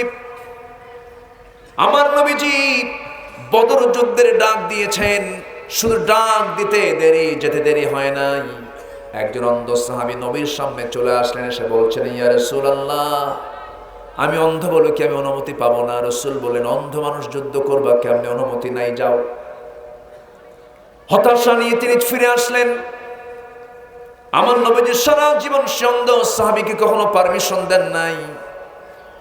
প্রথম খলিফা আবু বকর সিদ্দিক রাদিয়াল্লাহু আনহু আমলে তিনি তার কাছে গেলেন, তিনিও তাকে পারমিশন দেন নাই। দ্বিতীয় খলিফার আমলে কাদিসিয়ার যুদ্ধ যখন শুরু হয়ে যাবে, কাদিসিয়ার যুদ্ধ, গাজায়ে কাদিসিয়া, এই যুদ্ধ যখন শুরু হবে, এই অন্ধ সাহাবী খলিফা ওমরের দরবারে গিয়ে বলছেন, আমিরুল মুমিনিন, আমার মনের কথা কেউ বুঝতে চায় না। রাসূল আমাকে সারা জীবন জিহাদে যেতে দেন নাই। প্রথম খলিফা আমার মনের কথাটা বোঝেন নাই, আমাকে জিহাদে যেতে দেয় নাই। চোখের সামনে কত ভাইকে দেখতে পেলাম, হাসতে হাসতে তারা জান্নাতের মধ্যে চলে গেছে। আমার কি একটু মন চায় না খলিফাতুল মুসলিমিন, আমি আপনার কাছে আজকে হতাশ হয়ে ফিরতে চাই না, আমাকে যুদ্ধের পারমিশন দিতে হবে। শুনেছি কাদিসের যুদ্ধ নাকি শুরু হয়ে গেছে। ওমরে ফারুক তার হৃদয়ের কথাটা বুঝলেন, বোঝার সঙ্গে সঙ্গে বলছেন, ভাই অন্ধ, শোনো, কি কথা বলুন? যুদ্ধে যে যাবেন আপনি, আপনার তো দুটো চোখই নাই, যুদ্ধ আপনি করবেন কেমনে? এই প্রশ্ন করার সাথে সাথে ওই অন্ধ সাহাবীর নাম হলো আব্দুল্লাহ ইবনে উম্মে মাকতুম রাদিয়াল্লাহু তাআলা আনহু। আবাসা ওয়া তাওয়াল্লা আন জাআহুল আ'মা ওয়া মা ইউদরিকা লাআল্লাহু ইয়াযাক্কা। এই আয়াতগুলো যার শানে আল্লাহ তাআলা নাজিল করেছেন, সে অন্ধ সাহাবী আব্দুল্লাহ ইবনে উম্মে মাকতুম রাদিয়াল্লাহু তাআলা আনহু তিনি বলে ফেলছেন, ভাই ওমর, আমি জানি প্রশ্ন আপনি করবেন, উত্তরও রেডি করে আসছি। সুবহানাল্লাহ বলবেন না? উত্তর রেডি করে আসছি আমি। কি পরিমাণ তাদের আনুগত্য! রাসূল মানা করেছেন, কিন্তু আনুগত্যটা করো, কত চরম আনুগত্য! যুদ্ধে যাওয়ার জন্য রেডি হয়ে গেছেন, অনুমতি পান নাই। এবার ওমরে ফারুক বলছেন, ইবনে উম্মে মাকতুম, শোনো, কি বলতে চাও? যুদ্ধ করবে কেমনে? তোমার তো চক্ষু নাই। এবার উম্মে মাকতুম বলছেন, আমিরুল মুমিনিন, যুদ্ধের ময়দানে সবাই যুদ্ধ করে না, সবার হাতে তরবারি থাকা লাগে না। কেউ কেউ খাদ্য সরবরাহ করে, কেউ কেউ কালিমার ঝান্ডা হাতের মধ্যে নিয়ে দাঁড়ায় থাকে, কেউ কেউ তাবু পাহারা দেয়, কেউ কেউ সৈনিকদেরকে রাত জেগে জেগে সবাইকে সেবা করে, পানি খাওয়ায়, খাবার খাওয়ায়। আমাকে দিকে একটা কাজও হবে না। অন্তত আমিরুল মুমিনিন, আমাকে একটা দায়িত্ব দিয়ে দিবেন, কালিমার ঝান্ডা ধরার দায়িত্ব। কালিমার পতাকা, ইসলামের পতাকা আমার হাতে যেন তুলে দেওয়া হয়। সবার সামনে আমি কালিমার পতাকা নিয়ে দাঁড়িয়ে থাকবো। সবাই যুদ্ধ করবে, যুদ্ধ করে করে সামনের দিকে এগিয়ে যাবে। আমার তো আগানো পেছানোর মতো কোনো শক্তি থাকবে না, আমার চোখ নাই। আমি এক পায়ে দাঁড়িয়ে থাকবো কালিমার ঝান্ডা নিয়ে, দূর থেকে আমাকে শত্রুপক্ষ তীর মারবে, বুকটা ভেদ করে আমি শহীদ হয়ে আল্লাহর জান্নাতে চলে যাব। জোরে বলি সুবহানাল্লাহ। আমার বন্ধুগণ, নিজেকে স্যাক্রিফাইস করতে হবে, নিজেকে কোরবানি দিয়ে দিতে হবে, নিজেকে সিদ্ধান্ত নিয়ে বলতে হবে, ইন্না সলাতি ওয়া নুসুকি ওয়া মাহইয়ায়া ওয়া মামাতি লিল্লাহি রাব্বিল আলামিন। আমার সালাত, আমার কোরবানি, আমার জীবন, আমার মরণ সব কার জন্য? আসতে বলবেন না, কার জন্য? আল্লাহর জন্য। এই চেতনা নিয়ে আমাকে আপনাকে চলতে হবে। আরে মদিনার সবচেয়ে গরিব মানুষ, যার সতরের কাপড় ছাড়া কোনো কাপড় ছিল না, কিন্তু ইমানটা ছিল পাকা। জোরে কোন সুবহানাল্লাহ। সতরের কাপড় ছাড়া কোনো কাপড় ছিল না, এত গরিব কিন্তু ইমানটা ছিল পাকা। সেই লোকটার নাম সবাই জানেন, তিনি হচ্ছেন বেলাল। তিনি কে বলেন? বেলাল। গায়ে কাপড় নাই কিন্তু ইমানটা সমৃদ্ধ। জোরে কোন সুবহানাল্লাহ। জোরে বলে সুবহানাল্লাহ। ইমানটা না মানে নিজের ইচ্ছায় কোনো কাজ না করে সম্পূর্ণ চলতে হবে বান্দা কার ইচ্ছায়? আল্লাহ ইচ্ছায় চলবে। আল্লাহ তাআলা আমাকে কত সুন্দর করে বানিয়ে দিয়েছেন। আল্লাহ বলছেন, বান্দারে এই বিশাল আকাশ তোর জন্য বানাইছি, রাতের চাঁদ আমি তোর জন্য বানাইছি, দিনের সূর্য আমি তোর জন্য বানাইছি। এই যে বসন্তের রাজা কি কাল, কি বলে ঋতুর রাজা কি? বসন্তকাল। এই বসন্তের সুন্দর সুন্দর গাছগাছালি যখন রাস্তায় চলেন, দেখেন কি সুন্দর দেখা যায়, পাতাগুলো ঝরতেছে, নববধূর মতো যেন গাছগুলো সাজতেছে।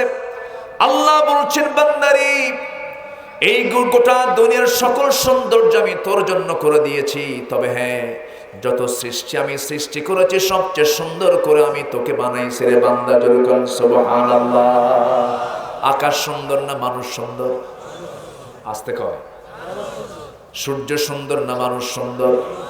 চাঁদ সুন্দর না মানুষ সুন্দর? গোটা পৃথিবীর যত সৃষ্টি আছে সকল সুন্দরের চাইতে মানুষ সুন্দরটা বেশি। আল্লাহ তাআলা মানুষকে সুন্দর করে বানিয়েছেন। ছোট্ট একটা ইতিহাস মনে পড়লো আমার, মনে হয় বাদশাহ হারুন হবে।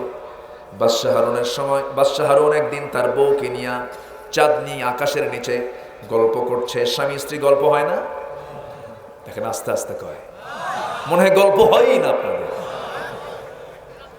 গল্প না হলে কি বউ হয় নাকি? গল্প তাদের হয় না যারা বিয়ের আগে নোংরামি করে, নোংরামি শেষ, এরপরে বিয়ে করে, এরপরে খালি কি লেখে, ওদের ভালোবাসা হয় না। ওদের ভালোবাসা তো আগেই হয়ে যায়, ঠিক আছে না? তো বাদশাহ হারুন তার বউকে নিয়ে চাঁদনি রাতে গল্প করছে। গল্প করতে করতেই ভালোবাসার অতিমাত্রা দেখাতে গিয়ে বাদশাহ হারুন বলে ফেলতেছে, আমার স্ত্রী, তুমি আমার চোখে আকাশের যে চাঁদ দেখতেছো না, এই চাঁদের চেয়েও তুমি আমার চোখে সুন্দর। যখন এই কথা বলছে তখন বউ বলে, হাওয়া তো ভালোই দিলেন, খুব তো প্রশংসা করলেন। মানে এই কথা বলা মাত্র এখন বাদশাহ হারুন একটু খেপে গিয়ে বলতেছে, শোনো, তুমি আমারে এটা বলতেছো, আমি এমনি মুখে মুখে বলতেছি না, শোনো, আমি শপথ করে বলছি আল্লাহ, তুমি যদি এই চাঁদের চাইতে বেশি সুন্দর না হও তাহলে তুমি তালাক। কত কি একটা মুসিবত কত! মানে কথা বলতে চাই, এবার চলে গেছে সিরিয়াস অ্যাকশন। সিরিয়াস অ্যাকশন মানে এমন অ্যাকশন, বাদশাহ হারুনের বউ তো এখন জিহ্বায় কামড় মেরে বলতেছে, ইন্না লিল্লাহ, আপনি কি বললেন এটা? যদি আমি চাঁদের চেয়ে সুন্দর না হই আমি তো তালাক হয়ে যাব। হ্যাঁ তাই রাগের ঠেলায় বলে ফেলছে। এখন কি করা যায়? মুফতিদের ডাকছে। নরমাল যারা মুফতি তারা এসে বলছে, বাদশাহ হারুন তো এটা ভুল বলে ফেলছে, চাঁদ তো সুন্দর, এত বড় একটা সৃষ্টি চাঁদ, এই চাঁদকে হেয় করে তার বউকে সে হাইলাইট করলে এটা কোনো কথা হলো নাকি? এরকম করে কিছু কথা এদিক সেদিক থেকে আসতেছে। চরম একটা সমস্যা, ক্রাইসিস সৃষ্টি হয়ে গেছে। কি করা যায়?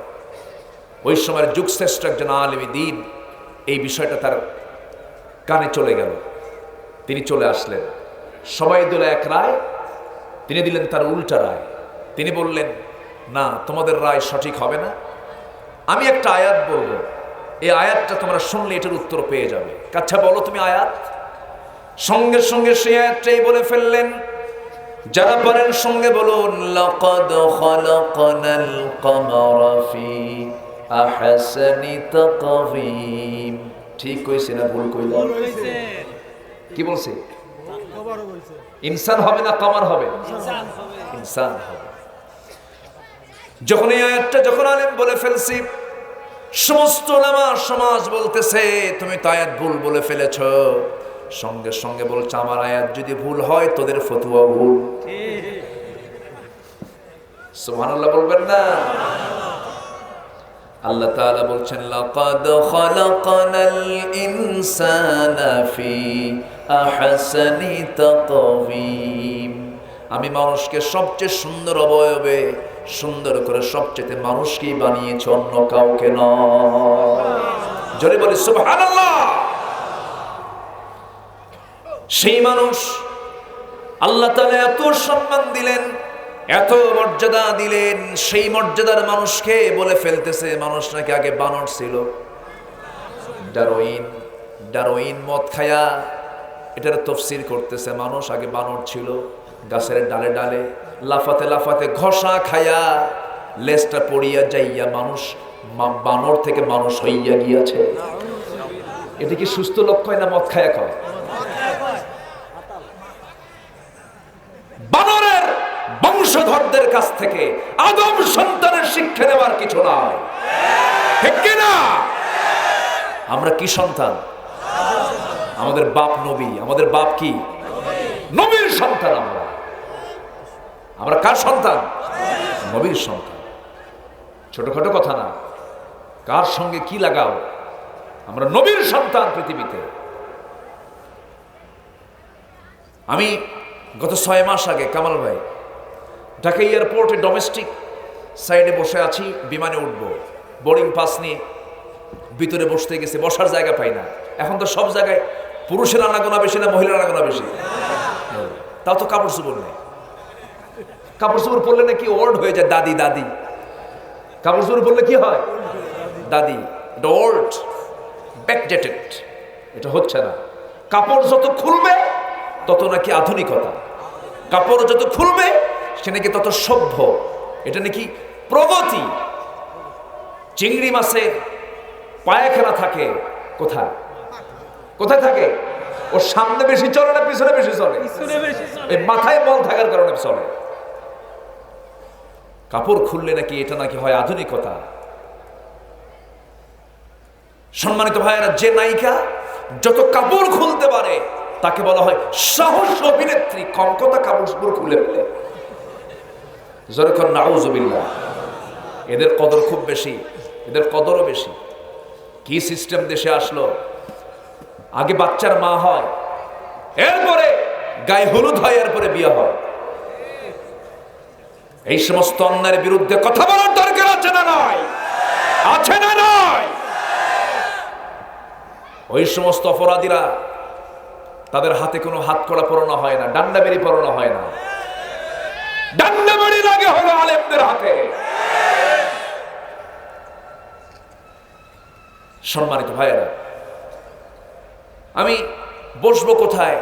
এয়ারপোর্টে গিয়ে জায়গা পাচ্ছি না, তো ভাবলাম দেখি তো টুপি টুপি খুঁজে পাই নাকি। দেখি যে দূরে এক কোনায় এক টুপিওয়ালা দেখলাম, তো ভাবলাম আমি একটু যাই, ওখানে যা বসি। বসলাম, বসার সাথে একটা সালাম দিলাম। সালাম দিলাম ঠিক, কিন্তু উত্তর নাই। ওনার টুপি আর আমার টুপি একটু আলাদা। কি কথা কি বুঝতেছেন আপনারা? আমার টুপি ওনার পছন্দ হয়নি মনে হয়। তো সালাম দিলাম, উত্তর নাই। আমি এরপরও আমি নিজে উৎসাহী হয়ে বললাম, মুরব্বী সালাম দিয়েছি, যে পরিচয় হয়ে কেমন আছেন আপনি, আপনার পরিচয়? কথা বলবেন না উনি, তো উনি বলেই ফেললেন এক পর্যায়ে, আমি অমক পীরজাদা। যখন কইছি পীরজাদা, তো আমাকে বলতেছে আপনাকে?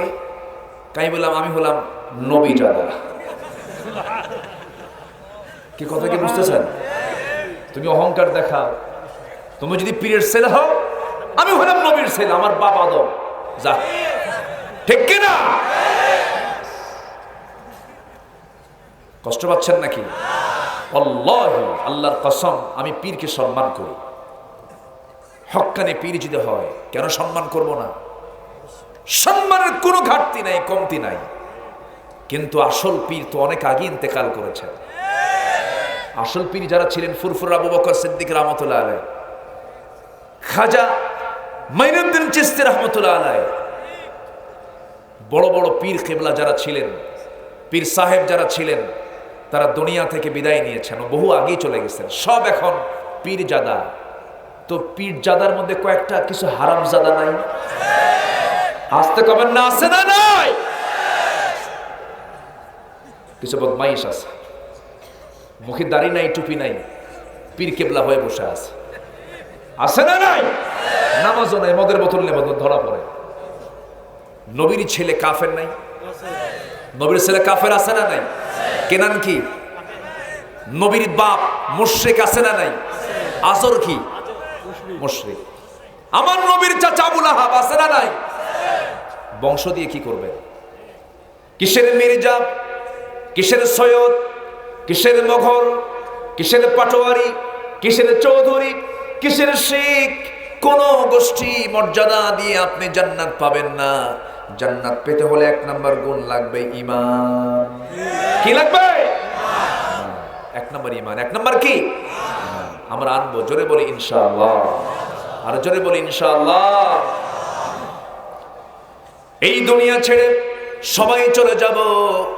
সম্পদ দিয়ে মানুষকে মূল্যায়ন করা যাবে না। সম্পদ আছে, ধনী মানুষ, তার সমাজে দাম আছে। না না, ওমরের মতো মানুষের কি সম্মান, কি মর্যাদা, কি গরিব মানুষ তিনি ছিলেন। গত কয়েকদিন আগে তার ইতিহাস বললাম একটা নতুন করে।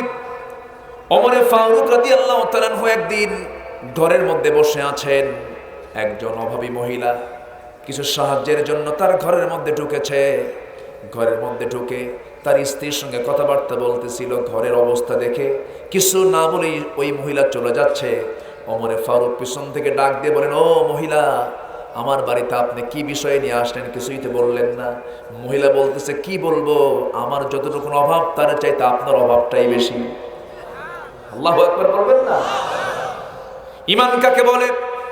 সাইয়েদনা ওমর ফারুক রাদিয়াল্লাহু তাআলা আনহু অর্ধ দুনিয়ার শাসক।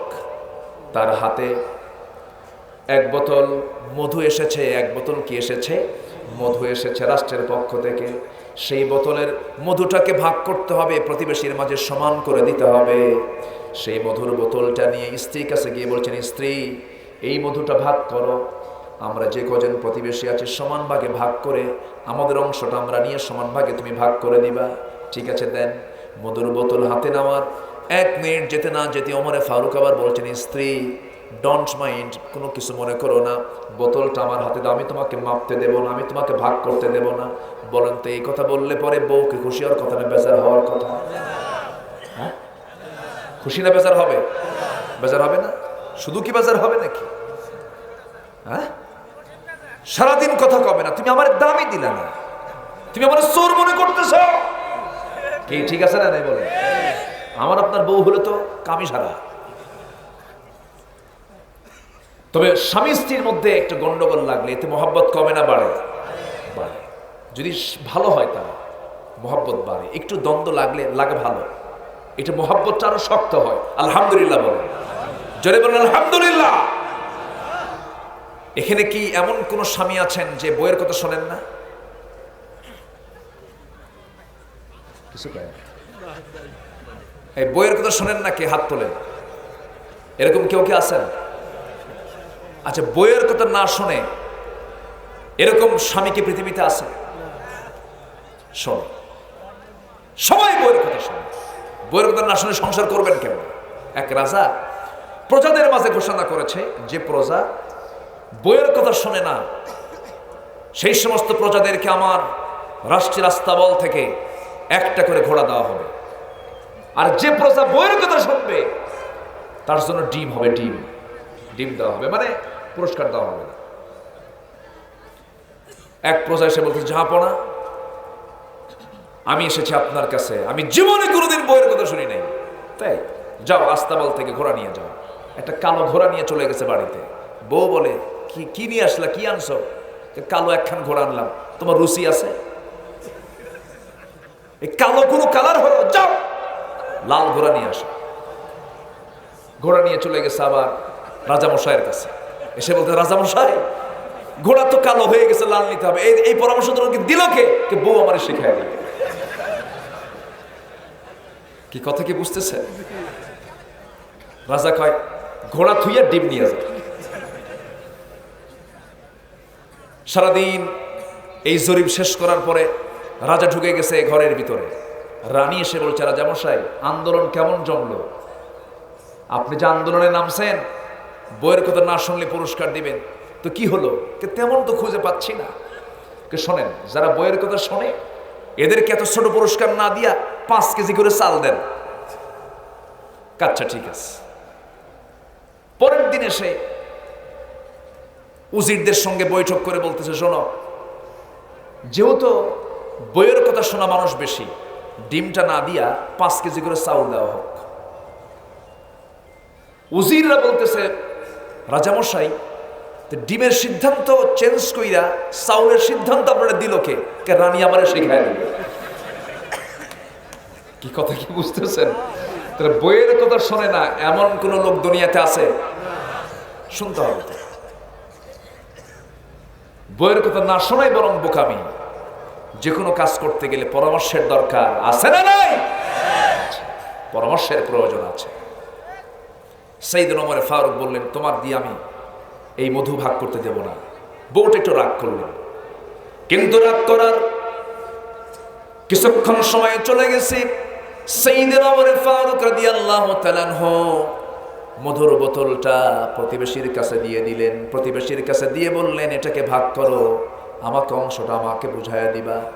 তার অংশটা তিনি নিজে বুঝাইয়া নিয়া মধুর বোতলটা নিয়ে এসে, তার মধুর অংশটা নিয়ে এসে বউর সামনে দাঁড়ায় বলছে, আমার স্ত্রী, তুমি একটু হাসি দাও, তোমাকে মনক্ষুণ্ণ করে রেখেছিলাম, আল্লাহর কসম করে বলে আমি তোমাকে বিশ্বাস করি, আমি তোমাকে মহব্বত করি, তুমি আমার সন্তানদের মা, আমার সন্তানকে তুমি লালন পালন করো, আমি অর্ধ দুনিয়া চালাই, তুমি আমার পরিবার চালাও। আলহামদুলিল্লাহ বলে। আমি অর্ধ দুনিয়া চালাই, তুমি পরিবার চালাও, তুমি আমার বড় সেবক, তুমি আমার বড় সেবিকা, আমি তোমাকে লাইক করি, পছন্দ করি স্ত্রী, কিন্তু আমি তোমাকে ভাগ করতে দেই নাই। এই জন্য দেই নাই, এই যে মধুর বোতলে মধুগুলো আছে, মধুটা হলো লিকুইড জিনিস, তরল জিনিস। তুমি যখন ভাগ করতে যাবে, ভাগ করতে নিয়া কিছু অংশ মধু তোমার হাতে লেগে যাবে, সেটা 2 ফোঁটা হোক, 3 ফোঁটা হোক, 4 ফোঁটা হোক, এইটুকু মধু তুমি কেমন করে আবার সমান ভাগে ভাগ করবে? এতটুকু অংশ মধু আমাদের আমল নামায়, আমাদের ভাগে বেশি আসুক, এটা চাই নাই মনে করে আমি তোমাকে ভাগ করার দায়িত্ব দেই নাই। এটার নাম কি? আরো জোরে বলি, এটার নাম কি? আমার ভাইয়েরা, অর্ধ দুনিয়ার শাসন করত ওমর ফারুক রাদিয়াল্লাহু তাআলা আনহু।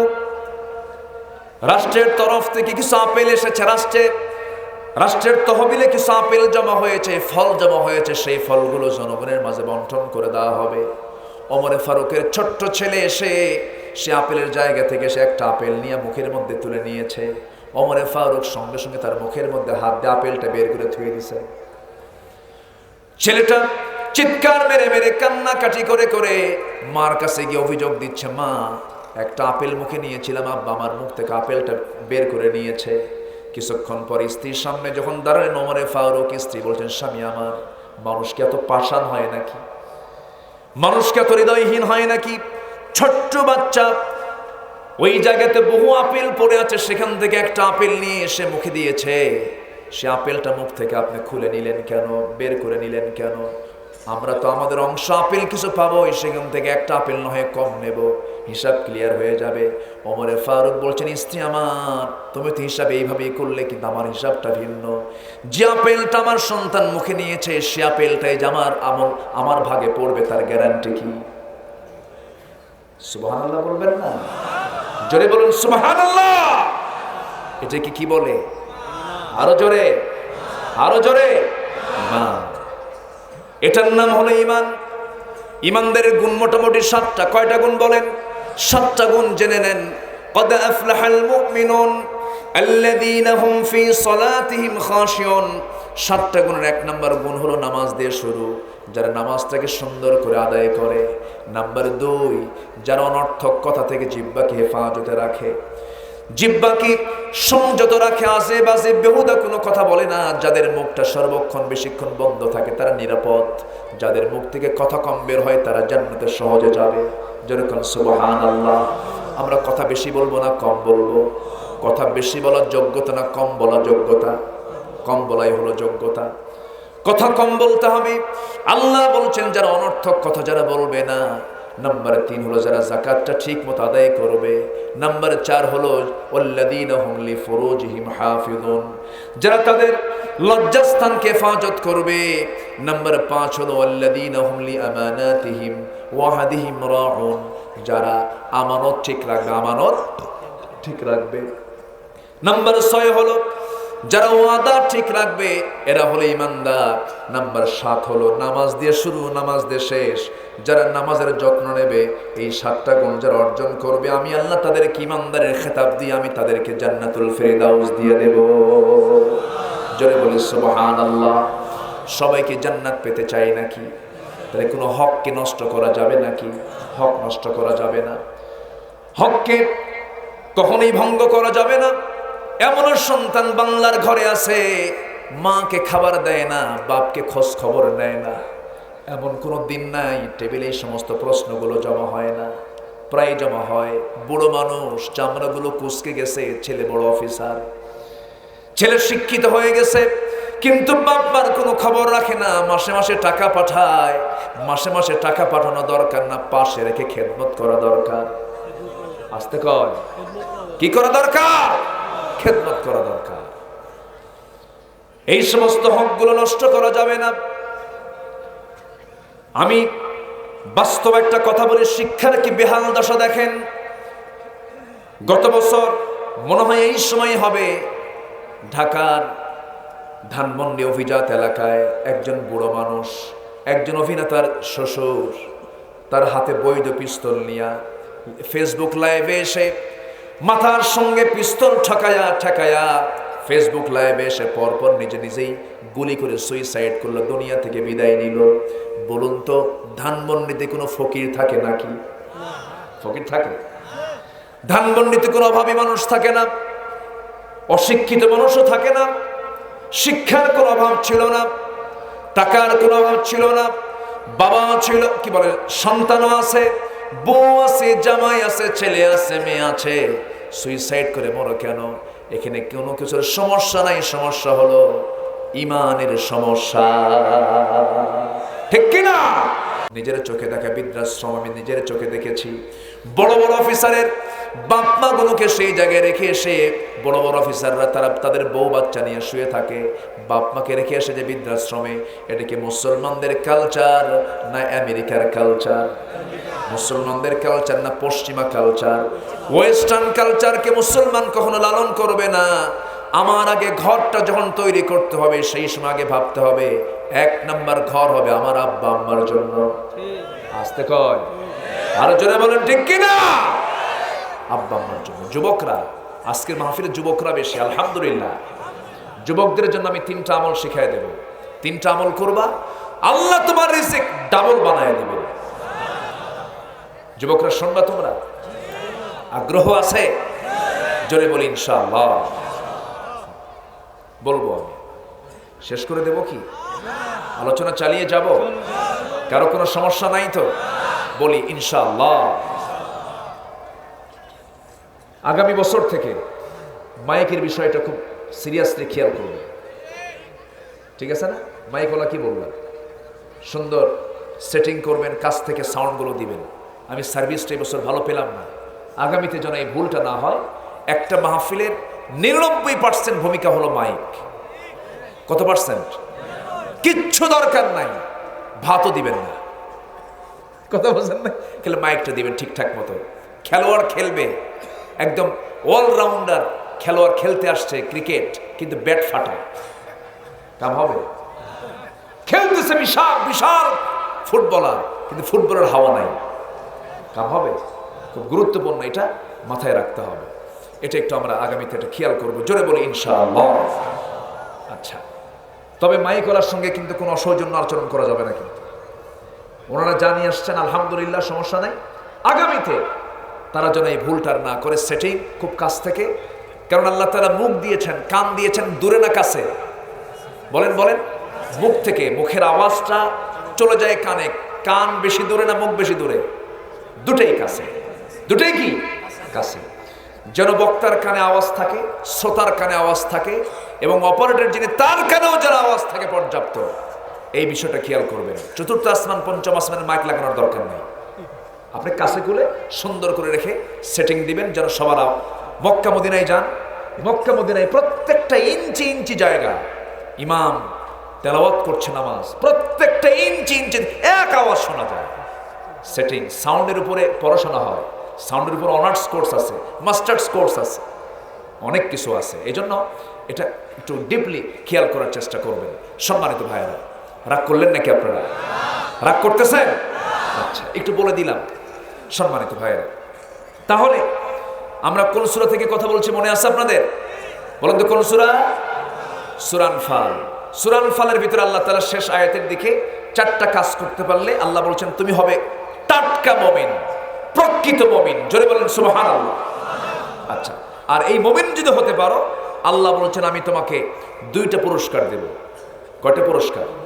2টা পুরস্কার দেব। একই আয়াতের মধ্যে সব কথা বলে দিয়েছেন। এতক্ষণ পর্যন্ত আমি ঈমান একটা গুণ নিয়ে আমি কথা বলেছি। কটা গুণ নিয়ে কথা বলেছি? ঈমান একটা। নাম্বার 2 হলো ওয়াহাজারু, যারা হিজরত করবে। কার পথে? আসতে বলবেন না, কার পথে? আল্লাহর পথে।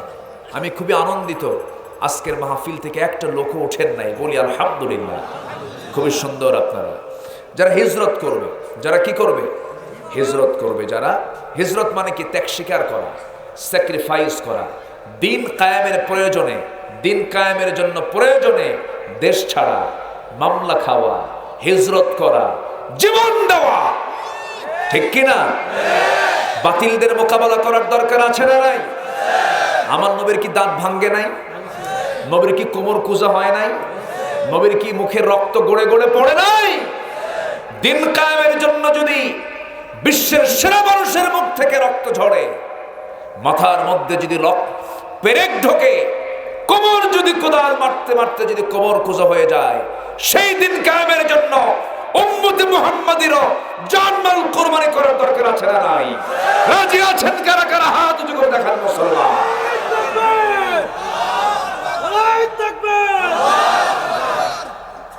এতটুকুই। এই স্লোগান দেন।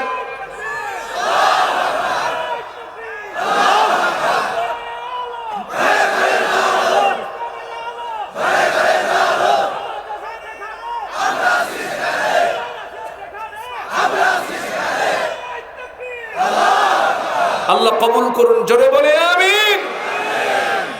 এই যে স্লোগান দিলাম, এটা মুসলমানের স্লোগান, এটা ইসলামের স্লোগান। এই স্লোগানের দরকার আছে না নাই?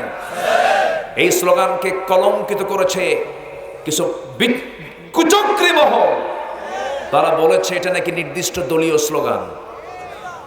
এই নারায়ে তাকবীরের স্লোগান হলো আজানের স্লোগান, নামাজের স্লোগান। আজানের প্রথম আওয়াজ কি? আরো জোরে। জন্ম নেওয়ার পরে প্রথম আওয়াজ আমার কানে কি? নামাজের প্রথম তাকবীর কি? আল্লাহু আকবার না বললে নামাজ হবে? যে আওয়াজ না দিলে নামাজ হয় না, সেটাই হচ্ছে আল্লাহু আকবার। আজানে আল্লাহু আকবার, নামাজে আল্লাহু আকবার, রুকুতে আল্লাহু আকবার, সিজদায় আল্লাহু আকবার, জন্মে আল্লাহু আকবার, মরণে আল্লাহু আকবার। জানাজার প্রথম তাকবীর কি? আল্লাহু আকবার। অতএব যারা এই কথা বলে, তারা ইমানদারের ভিতরে বিভ্রান্ত সৃষ্টি করার জন্য, মুসলমানদের মধ্যে বিভ্রান্ত সৃষ্টি করার জন্য এই জাতীয় কথা বলে। যারা বলে নারায়ে তাকবীরের স্লোগান চলবে না, ওদের জানাজাও চলবে না। কুকুর বিড়ালের মতো দুনিয়া থেকে বিদায় করা দরকার। ঠিক কিনা? কি স্লোগান দেব? জালো জালো। আমরা জ্বালাবো না, আমরা নিভাবো। আমরা জ্বালাতে জানি না, আমরা নিভাতে জানি। আমরা সত্যতা চাই না, আমরা ভ্রাতৃত্ব চাই। আমরা ভাই ভাই দ্বন্দ্ব চাই না, আমরা ভালোবাসা চাই, মহব্বত চাই। বলি আলহামদুলিল্লাহ। জোরে বলি আলহামদুলিল্লাহ। কষ্ট পাচ্ছেন না তো? আচ্ছা, বলি আলহামদুলিল্লাহ। আল্লাহর কসম, আমি দরদ রেখেই কথা বলছি। বাইরে ফিরে আসি। কয়দিন আমরা এখানে বসে আছি না, এর মধ্যে হঠাৎ করে একজন মরে যেতে পারে না? শেষ মোনাজাত করতে পারবো তার গ্যারান্টি আছে? কারো গ্যারান্টি নেই। কখন মরে যাব? মরে যাওয়াটাই স্বাভাবিক। বেঁচে আছে এটাও স্বাভাবিক। মরে যাব। ধরুন একজনের ইন্তেকাল হলো, আপনি কি করবেন? কতটুকু কি করবেন? আপনি বড় জোর একটা লাশ এখানে হয়ে গেল, একজন মানুষ মারা গেল, আপনি উপজেলা স্বাস্থ্য কমপ্লেক্সকে ফোন দিবেন, বলবেন একটা অ্যাম্বুলেন্স হাজির করো। অ্যাম্বুলেন্সটা হাজির হবে, সবাই কাঁদবেন, হাজার মানুষ বসে আছেন কাঁদবেন, কেঁদে কেঁদে কি করবেন? এই লাশটা নিয়ে অ্যাম্বুলেন্সে উঠায় দিয়ে অ্যাম্বুলেন্সের ড্রাইভারকে বলবেন, ড্রাইভার একটু বাড়িতে পৌঁছায় দাও। লাশটা নিয়ে যাবে ঠিক, কিন্তু বাড়িতে নিয়ে যাওয়ার সঙ্গে সঙ্গে আপনার স্ত্রী, আপনার ছেলে, আপনার ভাই আপনাকে ঘরের মধ্যে তুলবে না। তুলবে? বাড়ি বানাইছে কে? কে বানাইছে? নিজে বানাইছে। নিজে বানানোর পর তাকে আর বাড়িতে কি ঢুকাচ্ছেন? কে আপন আমার? কেউ আপন আমার। কার জন্য আমরা, কার স্বার্থে আমরা কি করছি? সব স্বার্থবাদ। আমরা করব সব কার জন্য? আল্লাহর জন্য। আমি মরে যাব, বাড়িতে আর ঢুকানো হবে না, সব আমার ডিস্টেন্স হয়ে যাবে। একটা আয়াতের কথা মনে হয়ে গেল, আল্লাহ রাব্বুল আলামিন এই আয়াতের অনুকূল ওই আয়াতটাও দেওয়া যায়, সূরা তাওবার 24 নম্বর আয়াত। যারা পারেন ঠোঁট মিলিয়ে বলুন, কুল ইন কানা আবাউকুম ওয়া আবনাউকুম ওয়া ইখওয়ানুকুম ওয়া আজওয়াজুকুম ওয়া আশীরাতুকুম وأموال اقترفتموها وتجارة تخشون كسادها ومساكن ترضونها أحب إليكم من الله ورسوله وجهاد في سبيله فتربصوا حتى يأتي الله بأمره والله لا يهدي القوم الفاسقين جربوا الله أكبر আল্লাহ বলছেন, তোমাদের পিতা, তোমাদের ছেলে, তোমাদের ভাই, তোমাদের বউ, তোমাদের মাল, তোমাদের ব্যবসা, তোমাদের প্রিয় ঘর, এই সকল কিছুর চাইতে যদি আল্লাহ, রাসূল এবং জিহাদ তোমাদের কাছে বেশি প্রিয় না হয়, অপেক্ষায় থাকা আল্লাহর কিন্তু ফয়সালা চলে আসবে। কার কথা? সকল কিছুর চাইতে বেশি ভালোবাসতে হবে কাকে? আসতে বলবেন না, কাকে? আল্লাহকে ভালোবাসতে হবে। লাশটা ঘরের মধ্যে তুলবে না, লাশটা নিয়ে বারান্দাতেও রাখবে না। কি করবে? বাড়ির একটা কোনায় চাদর দিয়ে আড়াল করে দিয়া লাশটা চকিতে নিথর দেহ ফেলে রাখবে। মাসি এসে পড়বে গায়ে, গোসলের সময় হয়ে যাবে, গোসলটা করায় দেবে। গোসল শেষ হয়ে গেল, দুনিয়ার জিন্দেগিতে কত কাপড় চোপড় পরেছি, কত ডিজাইন পড়েছি, সমস্ত ডিজাইনগুলো সব আলমারির তাকে তাকিয়ে পড়ে থাকবে। আমাকে কি করবে? সঙ্গে সঙ্গে গোসলটা দিয়া কাফনের কাপড়টা কিনে আনবে, তৎক্ষণাৎ টান মেরে ছিঁড়ে ফেলবে, সেলাইও চলবে না। দুইটা পাট্টা করে মাথা এবং পার দিকে দুইটা বাঁধন দিয়া সামনে হাজির করাইয়া দেবে। সকালে মরবো, দুপুরে জানাজা, দুপুরে মরবো, সন্ধ্যায় জানাজা হয়ে যাবে। আমার লাশটা নিয়ে কবরের দিকে চলে যাবে, কবরে শোয়ায় দেবে, বাঁশ চাপা দেবে, মাটি চাপা দেবে, বিদায় দিয়া সব চলে আসবে। সন্তান 7 দিন পর একেবারেই ভুলে যাবে, সম্পত্তি নিয়ে মারামারি করবে। আমাকে রেখে আসলো, আমাকে ওই যে রেখে আসলো, দিন শেষে কেবলমাত্র শুধুমাত্র একমাত্র বন্ধু আমার কে?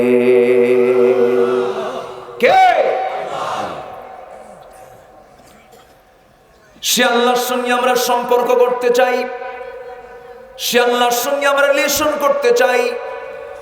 শেষ রাত যখন হয়ে যাবে, আমি সবাইকে একটু আরজ করব, 7টা বছর হলে আসি। সবচেয়ে বেশি মজা পাওয়া যায় হলো তাহাজ্জুদের নামাজে। যখন সময় পাবেন, সুন্দর করে শেষ রাত, কত বড় রাত, আগে ভাগে শুয়ে পড়বেন। 3টার দিকে উঠে ওযু বানাবেন, নামাজে দাঁড়ায়া যাবেন, দেখবেন সেজদার মধ্যে কি প্রশান্তি, কি তৃপ্তি পাওয়া যায় নামাজের ভিতরে। আল্লাহর কাছে চাইলে পরে যদি না পান, ভাবতে হবে আল্লাহ আপনাকে দেরিতে দিবেন।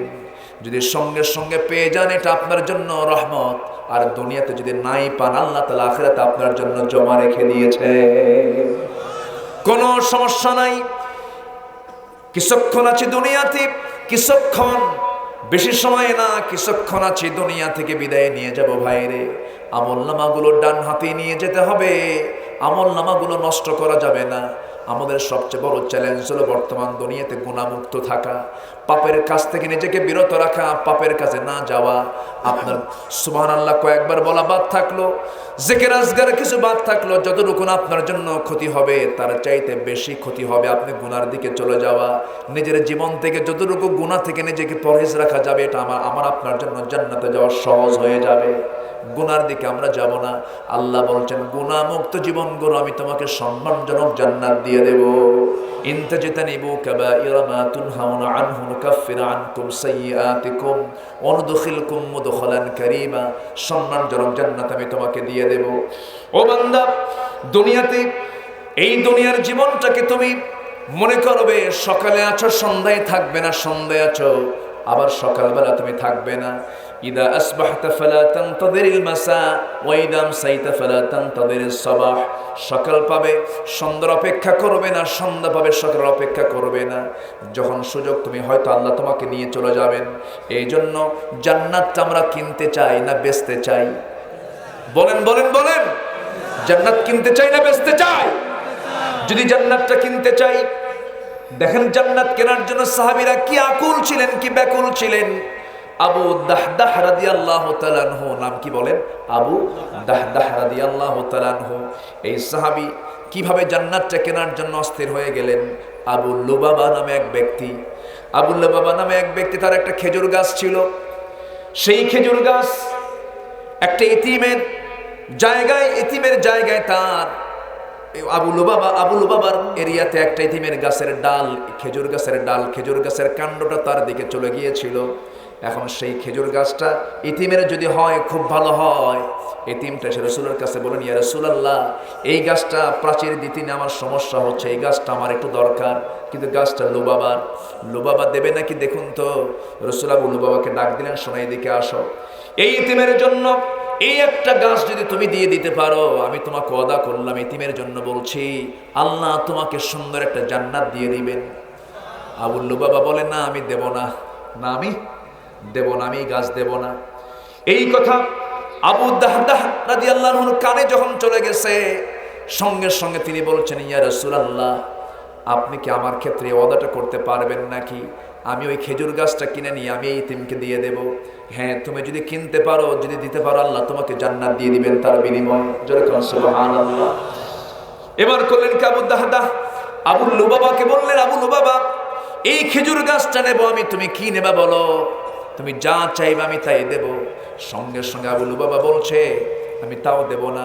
এবার তিনি অফার করলেন, শোনো, এই মদিনার সবচাইতে বিশাল বড় বাগানটা আমার, সেই খেজুর বাগানের ঠিক মাঝখানের বাড়িটাও আমার, 600টা খেজুর গাছ আছে, এই 600 খেজুর গাছ সহ আমার বাড়ি সহ সব আমি তোমাকে দিয়ে দিলাম, বিনিময়ে তুমি কি আমাকে একটা খেজুর দিবা না? সঙ্গে সঙ্গে মুস্কি হাসি মেরে আবু লুবাবা পোড়া কপাল, সে বলছে, ঠিক আছে আমি তোমাকে দিয়ে দিলাম। একটা খেজুরের বিনিময়ে তিনকে দিয়ে দিয়া এবার তিনি 600 খেজুরের বাগান সহ বাড়ি সহ ওই লোকটাকে দিয়ে দিলেন। এবার তিনি তার বাড়ির সামনে দাঁড়ালেন, বাড়ির মধ্যে ঢুকলেন না, বাইরের রাস্তা থেকে ডাক দিচ্ছেন, আমার স্ত্রী পরিবার পরিজন কে আছো?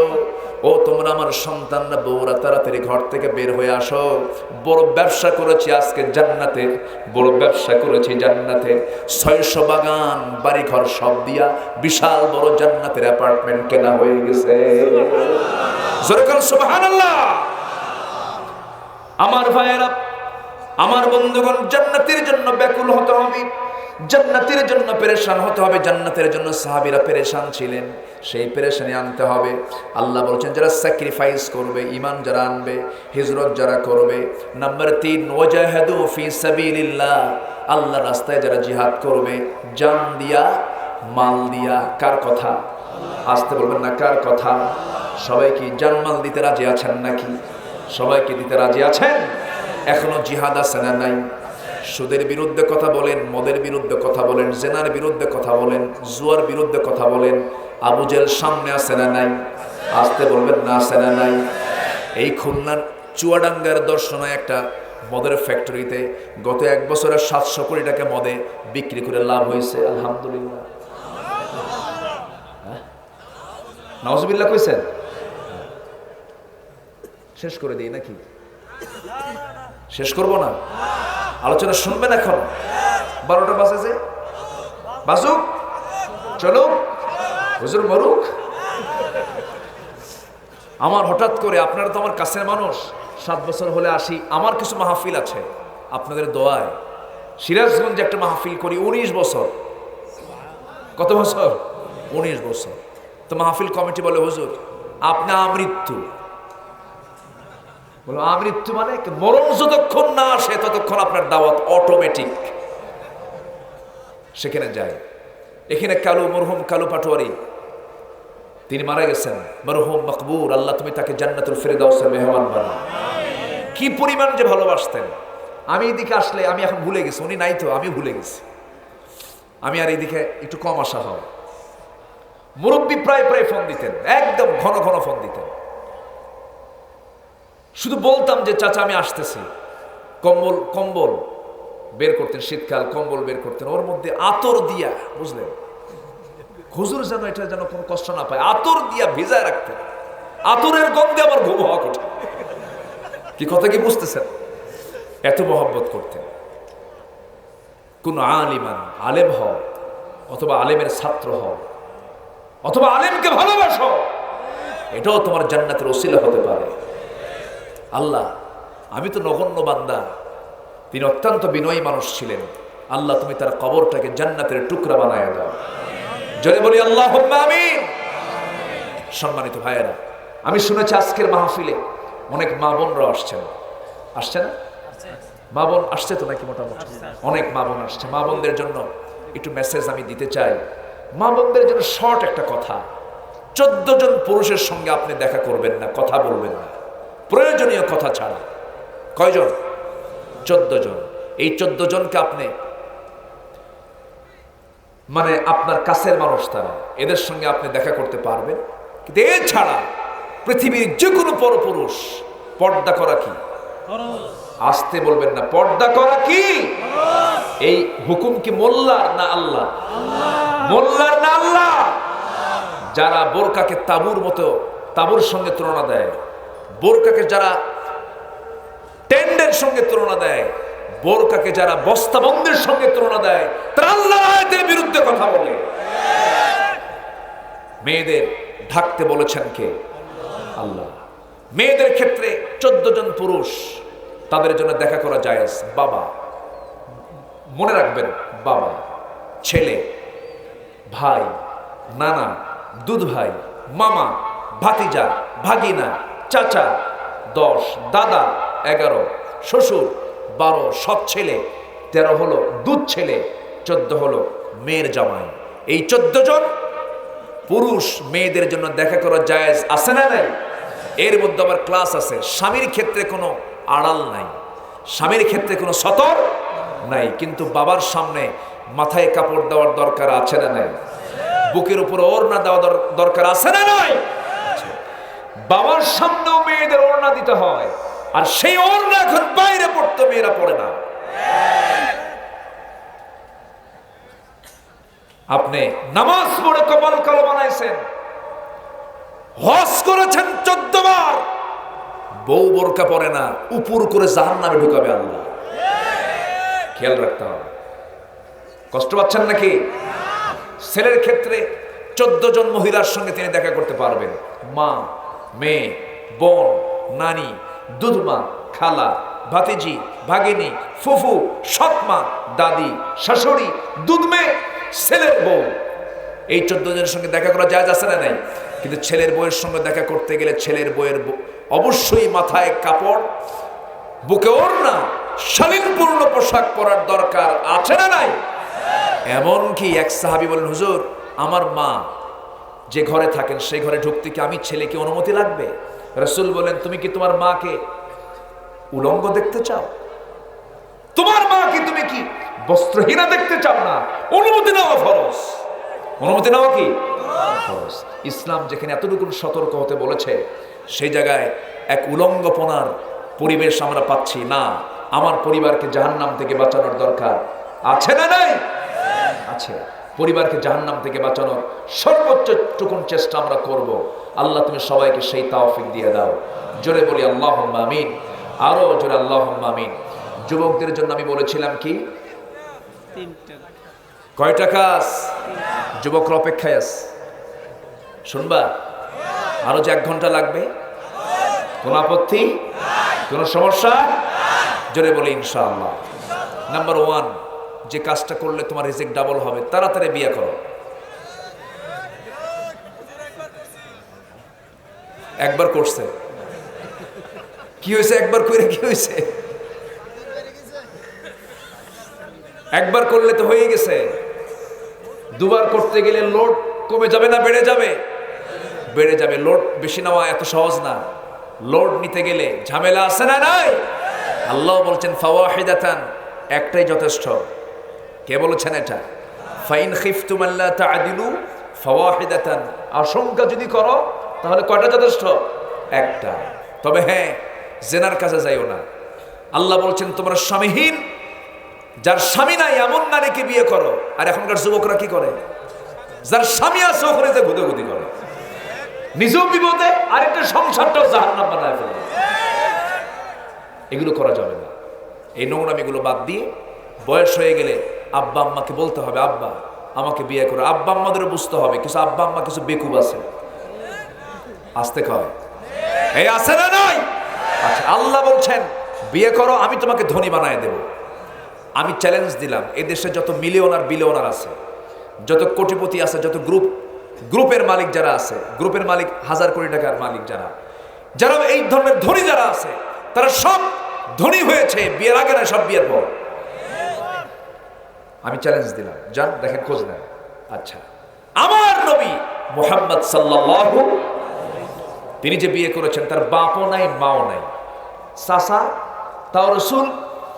চাচার কাছে গেছেন, একজন মহিলা তার পরিবারের পক্ষ থেকে প্রস্তাব দিয়েছে, শুধু বলেছেন চাচা একটা প্রস্তাব আসছে, কি করা যায়? রাসূল বলেন মিস করাই যাবে না, তোমার 25 বছর হয়ে গেছে বাবা, তাড়াতাড়ি বিয়ে করো। সুবহানাল্লাহ বলবেন না? রাসূল বিয়ে করো। রাসূল ধনী হয়েছেন বিয়ের আগে না বিয়ের পরে? কিছু সম্পদ পাইছেন বিয়ের আগে না বিয়ের পরে? আচ্ছা, হাত যখন দুটার জায়গায় যখন 4টা হয়, তখন পরিবারের কাজের পরিমাণ কমে না বাড়ে? বরকত কমার কথা না বাড়ার কথা? বাড়ার কথা। বলে যে বিয়ে করে বউকে কি খাওয়াবো? বউকে হাতি? হ্যাঁ, বউকে হাতি নাকি? ও চাচারা বোঝে না, কইছে চাচারা বোঝে না। আবার কিছু পুরুষ হতে এরকম প্রশ্ন করছে, হুজুর বিয়েতে করবো, মেয়ের বাপ তো রাজি হয় না। এই কি আছে নাকি এরকম প্রশ্ন? আছে তোমাদের? উত্তরগুলো দিয়ে দিই, সুবিধা হবে তো। হ্যাঁ, কি কি কি চাকরি খোঁজে? সরকারি চাকরি? না না, শুধু সরকারি চাকরি হলে হবে না তো, সেই সরকারি চাকরির উপরে থাকতে হবে উপরিয়া কামাই আছে তো, টিপস আছে কিনা? আমরা তো কিছু পেয়েই থাকি, এরকম অফার কেমন আছে? তাহলে সেই ছেলের সাথে, তাছাড়া মূল বেতন দিয়া তো আমার মেয়ের কসমেটিক্সে হবে না। আমি এমন ছেলে চাই বাবা, আমার মেয়ে তো রানী, আমার মেয়ের জন্য এমন পুরুষ দরকার যার আমেরিকার সিটিজেনশিপ আছে, মঙ্গল গ্রহে অফিস আছে। এরকম মানে আকাঙ্ক্ষী, এরকম আকাঙ্ক্ষা কিছু মেয়ের বাবার আছে না নাই? না। আপনার মেয়েকে কোটি টাকার মালিকের কাছে বিয়ে দিলেন, টাকা পাবেন আপনি, সুখ পাবেন না। সুখ পাবেন না, সুখ পাবেন ইমানে, সুখ পাবেন নামাজে, সুখ পাবেন দিনদারিতায়, ঠিক কিনা? আমার নবীজি তার মেয়ে, সবচেয়ে আদরের মেয়ে, সবচেয়ে কাছের মেয়ে কে ছিল? বলেন কে ছিল? ফাতিমা। রাসূল মেয়েকে কাউকে ধনী সাহাবীর সঙ্গে বিয়ে দিয়েছেন, কিন্তু এরকম হাইব্রিড ধনী না। হাইব্রিড ধনী বোঝেন?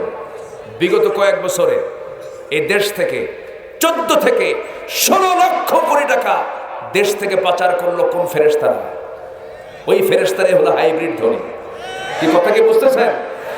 রাসূল তার জামাই যে ছিল ওসমান, উনি ছিলেন লিগ্যাল ধনী। কি ধনী? লিগ্যাল ধনী, অবৈধ পথে নয়, বৈধ পথে। তার সঙ্গে রাসূল 2টা মেয়েকে বিয়ে দিয়েছেন। অহংকার ছিল না, কিন্তু ফাতিমাকে বিয়ে দিবেন। ধনী ধনী সাহাবীরা রাসূলকে প্রস্তাব দেয়, রাসূল বললেন নট অ্যালাউ, হবে না, আমার পছন্দের জামাই এখনো আসে নাই। কে? আমার পছন্দের ছেলেটা এখনো আসে নাই। কে? দেখো আসবে। সবার শেষে সাইয়েদনা আলী চলে এসেছেন, নবীর সামনে দাঁড়ায় আছেন, লজ্জায় কিছু বলতে পারছেন না, নিজের প্রস্তাব তো নিজে দেওয়া যায় না। রসুল বললেন, আলী তুমি কি আমার মেয়েকে বিয়ে করবা? হুজুর দিলে করবো। সুবহানাল্লাহ বলবেন না? করবা তো টাকা পয়সা আছে কি? হুজুর টাকা পয়সা পাবেন কি? বাড়ি তো নাই আমার, থাকবো যে সে ঘরটাও তো আমার নাই, উপরের সালটাও তো নাই। রসুল বললেন, ওগুলোর দরকার নাই, কি আছে বলো? হুজুর ঢাল আর তরবারি আছে, ঢালটা বেচে আসো, আমার কলিজার টুকরা ফাতিমার বিয়ের মোহরনা দেব তোমার ঢাল বেচা টাকা দিয়া। জোরে বলেন সুবহানাল্লাহ। যে নবী যদি বলতেন উহুদ পাহাড় আমার জন্য সোনা হয়ে যাবে, সোনা হয়ে যেত। শুধু বলেছেন যদি আমি আল্লাহর কাছে চাইতাম উহুদ পাহাড় আমার জন্য সোনা হয়ে যাক, সোনা করে দিতেন। শুধু এইটুকু বলেছেন যদি। এখন গবেষকরা গবেষণা করে দেখেছেন গোটা 12 মাইল লম্বা উহুদ পাহাড়ের গোটা নিচটাই হলো সোনা দিয়ে ভরা। সেই নবীজি তার মেয়েকে বিয়ে দিচ্ছেন। নবীও খুব সিম্পল ছিলেন। আম্মা জান আয়েশা বলেন, রাসূল যখন ঘরে ঢুকতেন আমাদের ঘরের ছাদটা নবীর মাথার সঙ্গে ঠেকে যেত। কি প্যালেস, তাই না? কি বিশাল বড় প্যালেস না? বিশ্বনবী তার ঘরে ঢুকতেন, ছাদ মাথার সঙ্গে ঠেকে যেত। যখন শুয়ে পড়তেন ওয়াল ঠেকতো এক মাথায় আর পা ঠেকতো আরেক মাথায়। বিশ্বনবী বিশ্ব শাসন করেছেন এমন ভাবে। আল্লাহু আকবার বলেন। আমার নবীর ঘরের ফার্নিচার কি জানেন? ঝুলানো থাকতো তরবারি, পানির মশক, নবীর ঘরের ফার্নিচার। আর থাকতো হলো বর্ষা, লৌহ বর্ম, যুদ্ধের পোশাক। এই ছিল আমার নবীর ঘরের ফার্নিচার। আর আজকে মুসলমানের ঘরের ফার্নিচার কি জানেন? কুত্তার ঠ্যাং, বিলাইয়ের ঠ্যাং, আছে না নাই? এই হলো অবস্থা। আমার নবীজি বললেন যাও বিক্রি করে আসো। বিক্রি করে আসতেন। বিক্রি করছেন এমন লোকের কাছে, তিনি হচ্ছেন আমার নবীজির বড় জামাই ওসমান জিন্নুরাইন। বলছেন, এই সাত সকালে তুমি এরকম নিয়ে আসছো ঢাল বেচার জন্য, তুমি যুদ্ধ করবা না? যুদ্ধ করব, কিন্তু বিয়ে তো করা দরকার। আমার কাছে টাকা নাই, বিক্রি করতে আসছে, টাকা পাবো কই? কার সঙ্গে বিয়া? নবীর ছোট্ট মেয়ের সাথে। ওসমান জিন্নুরাইন খুশি হয়ে গেলেন, খুব সুন্দর তো, ভালো, আলী হবে আমার ভাইরা, ঠিক আছে দাও। নিলেন, টাকা দিয়ে দিলেন। কিছু দূর যেতে না যেতে পিছন থেকে বলে, আলী তুমি আমার ভাইরা হয়ে যাচ্ছ, কিছু দেওয়া দরকার তো। ঢালটা আমি তোমার এমনি হাদিয়া দিলাম, যাও গিফট করলাম। ঢালটা নিয়ে আসছেন নবীর কাছে। রসুল বললেন, আলী তুমি মনে হয় বিক্রি করতে পারো নাই। হুজুর ঢাল বিক্রি হয়ে গেছে তো। ঢাল হাতে কেন? উপহারও দিচ্ছে একজন। কে? আপনার বড় জামাই। রসুল বললেন, লোক আর খুঁজে পাও না, মার্কেটিং করছো, আমার আত্মীয়র কাছে যায়। আমার নবীজি সুন্দর করে রিসিভ করলেন, বললেন ঠিক আছে এখন বিয়ে হবে। মেয়ের ঘরে গিয়ে বলছেন, মা আমি তোমাকে বিয়ে দিচ্ছি, কিন্তু ছেলের কিন্তু ঘর নাই, বাড়ি নাই, টাকা নাই, পয়সা নাই, কোনো ক্যাশ ক্যাপিটাল নাই, কিচ্ছু নাই। কিন্তু ফাতিমা আমার সেই ছেলেটা, সেই তোমার সেই যে জামাই হবে, আমার যে জামাই হবে, তার মাথা থেকে পা পর্যন্ত গোটাটাই তাকওয়া দিয়ে ভরা। দিচ্ছি তোমার হাতে তুলে, তার হাতে তোমাকে তুলে দিচ্ছি, যাও সংসার করে খাবা। রসুল কি করলেন জানেন? কেঁদে ফেললেন। মেয়ে বিয়ে দিলে কান্দে না? দেখেন এই কানছেন, আপনারা কানছেন, যারা মেয়ে বিয়ে দিয়েছেন তারা কান্নাকাটি করছেন তো, কান্না আসে না? কান্না আসে, আসে। নবীজি কেঁদে ফেললেন। পৃথিবীতে সবচেয়ে শ্রেষ্ঠ কাজ সেই কাজ যে কাজ নিজের কাজ নিজে সম্পন্ন করে। তুমি আমার মতো হবে, যাও আমি তোমাকে একটা আমল শেখা দিচ্ছি। সুবহানাল্লাহ, আলহামদুলিল্লাহ, আল্লাহু আকবার, এই তিনটা তাসবিহ তুমি সকাল সন্ধ্যায় 33, 33, 34 বার বলবে। আমার আল্লাহ তোমার সমস্ত কাজকে সহজ করে দিবেন। জোরে বলুন সুবহানাল্লাহ। মায়েরা কি ওয়াজগুলো শুনলো? শুনছে তো নাকি? বলি আলহামদুলিল্লাহ। সবাই থাকেন, আমরা একসঙ্গে দোয়া করব। তো যুবকদের জন্য কয়টা কাজ যেন বলছিলাম? একটা হলো কি করা? হ্যাঁ, তাড়াতাড়ি বিয়ে করা। জি, আল্লাহ কবুল করুন, আল্লাহ কবুল করুন। কেন বিয়ে করা? শোনেন, তিনটা কাজ দ্রুত করতে হয়। সময় হলে বিয়ে করা, সময় হলে কি? যৌবন আসলে বিয়ে করা। নাম্বার 2 হলো মানুষ মারা গেলে কি করা? তাড়াতাড়ি কাফন দাফন করে ফেলা। ঋণ নিলে পরে ওটা কি মরার আগ দিয়ে শোধ করা না দ্রুত শোধ করা? দ্রুত শোধ করা। এই তিনটা কাজ খুব দ্রুত করা উচিত। নাম্বার 2 হলো যুবকরা, তোমার রিজিক বাড়বে। রিজিক বাড়ার মাধ্যম হচ্ছে দুজন মানুষ, মার বাবা। মা বাবার পা ধরে দোয়া চাবা, তাদের খেদমত করবা, তোমার রিজিক ডাবল থেকে ডাবল হয়ে যাবে। নাম্বার 3, জীবনের সকল জায়গায় ভয় করবা কাকে? আসতে বলবেন না, ভয় করবেন কাকে? এই 3টি ফর্মুলা নিজের জীবনে তুমি বাস্তবায়ন করবা, আল্লাহ তোমাকে সব দিক থেকে ডাবল ডাবল করে দিবেন। আল্লাহ তুমি সবাইকে বোঝার তৌফিক দাও। 3টা কাজ, ঈমান, হিজরত, জিহাদ, এই 3টা কাজ করে আল্লাহ বলছেন উলাইকা হুমুল মুমিনুনা হাক্কা, এরাই হচ্ছে প্রকৃত মুমিন। তাদের জন্য 2টো পুরস্কার, তাদের জন্য রয়েছে লাহুম মাগফিরা, ক্ষমা রয়েছে, ওয়া রিজকুন কারীম, সম্মানজনক রিজিক মানে জান্নাত রয়েছে। জোরে বলে সুবহানাল্লাহ। আল্লাহ তুমি সবার জীবনে আমল করার তৌফিক দিয়ে দাও। জোরে বলি আমিন। যে যেখানে আছেন নামাজের মতো করে বসি, নামাজের মতো করে বসে আমরা চাইবো কার কাছে? জোরে বলেন, চাইবো কার কাছে? আচ্ছা, 7 বছর হলেই এই মাহফিলে আসেন কারা কারা? একটু হাত তুলে দেখেন তো। 7 বছর হলেই, 7 বছর যাবত আমি যতদিন আছি। জি আলহামদুলিল্লাহ। আগামী বছর আসবেন কারা কারা? হাত তুলে দেখেন। আগামী বছর আসবেন কারা কারা? ইনশাল্লাহ হাত উঠে দেখেন দেখি, কারা কারা আসবেন দেখি। আমিও হাত তুলছি কিন্তু। কারা কারা থাকবেন এই মাহফিলে? আশাবাদী কারা আছেন? ইনশাল্লাহ বলেন, বলুন ইয়া আল্লাহ, তোমার কোরআনের মাহফিল তুমি আল্লাহ কবুল করো, তুমি আল্লাহ কবুল করো। হাত নামান, আসবো আমরা, আগামীতে আবার আসবো, আবার দেখা হবে, কথা হবে। জোরে বলি ইনশাআল্লাহ। অসুস্থ ভাইকে তুমি আল্লাহ সুস্থ করে দাও। আমি এরকম কথা মনে হয় কোনো মাহফিলে বলি না, আমি এই মাহফিলে উইলিংলি বলে ফেললাম। আগামী মাহফিলে আমরা যারা আসবো, একটা বিষয় মনে করে দিই, সেটা হলো আগামী বছর সবাই আসতে নিয়ে সাথে 2জন করে নিয়ে আসবেন। পারবেন? আসতে কয়, জোরে বলি ইনশাআল্লাহ। সাথে কয়জন করে নিয়ে আসবেন? 2জন করে। দিন দিন কিন্তু প্যান্ডেলটা বড় হচ্ছে, তাই না? বড় হচ্ছে না দিন দিন? হ্যাঁ, দিন দিন প্যান্ডেলটা কিন্তু বড় হয়ে যাচ্ছে। আমি যখন প্রথম আসি তখন খুব ছোট্ট ছিল, এখন অনেক বড় হয়ে গেছে। জি আলহামদুলিল্লাহ বলুন। জি, আসুন আমরা এখন দোয়ার দিকে যাব। আমরা চাইবো কার কাছে? অনেকে গজল শুনতে চেয়েছেন, শুনবেন? শুনবেন? ধৈর্য ধারণ করার শক্তি দাও গো মেহেরবান, আমায় দাও গো মেহেরবান। ধৈর্য ধারণ করার শক্তি দাও গো মেহেরবান, আমায় দাও গো মেহেরবান। বুকের ভিতর ব্যথার নদী বইছে অবিরাম, বইছে বইছে অবিরাম। ধৈর্য ধারণ করার শক্তি দাও গো মেহেরবান, আমায় দাও গো মেহেরবান। আধার আমার আলো দীপ কানাই কানাই দাও ভরিয়ে, আধার আমার আলো দীপ কানাই কানাই দাও ভরিয়ে।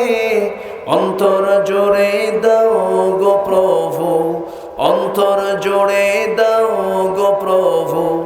ভোরের পাখির গান, বুকের ভিতর ব্যথার নদী বইছে অবিরাম, বইছে বইছে অবিরাম।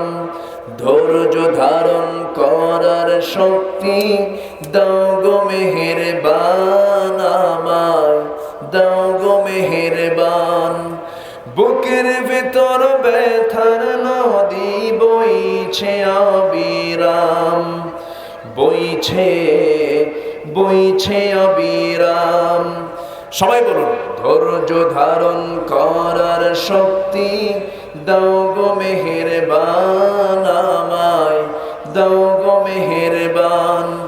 ফাগুন কেড়ে নেয়া চতর আষাঢ় করে দাও, গাছে গাছালির শীতল ছায়ায় জীবন ভরে দাও, আমার জীবন ভরে দাও।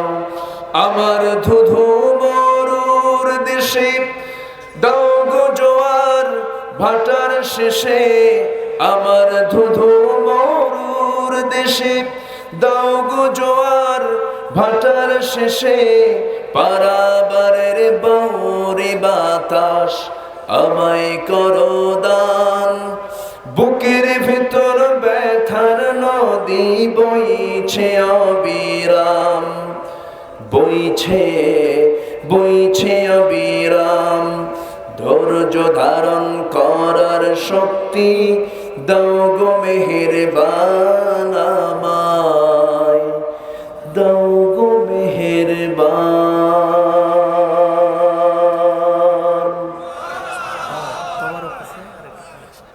ও আচ্ছা, জি আমরা এখন দোয়ার দিকে যাব।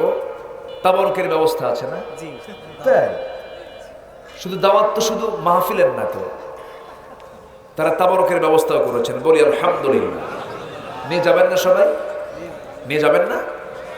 তারাক দিয়ে একটু পাটোয়ারির বাড়ির এই মাহফিল কমিটি আপনাদের কিছু বরকত পেতে চায়। তারা কিছু কি দেওয়া যায়? কিছু কি দেওয়া যাবে? রাগ করলেন মনে হয়। যেটা দেব আমরা, এটা কি দুনিয়ার অ্যাকাউন্টে জমা হবে না স্থায়ী অ্যাকাউন্টে জমা হবে? স্থায়ী অ্যাকাউন্ট কি দুনিয়ার না আখেরাতের? সেই অ্যাকাউন্ট থেকে কি আবার পাওয়া যাবে না? পাওয়া যাবে কিনা বলেন? পাওয়া যাবে। তো সে আখিরাতের অ্যাকাউন্টটা মনে করে, যেটা প্রকৃত অর্থে জমা থাকবে, সে আখিরাতের অ্যাকাউন্টটা আমরা যদি কেউ দিতে চাই, এটি চাদর নিয়ে যাবে।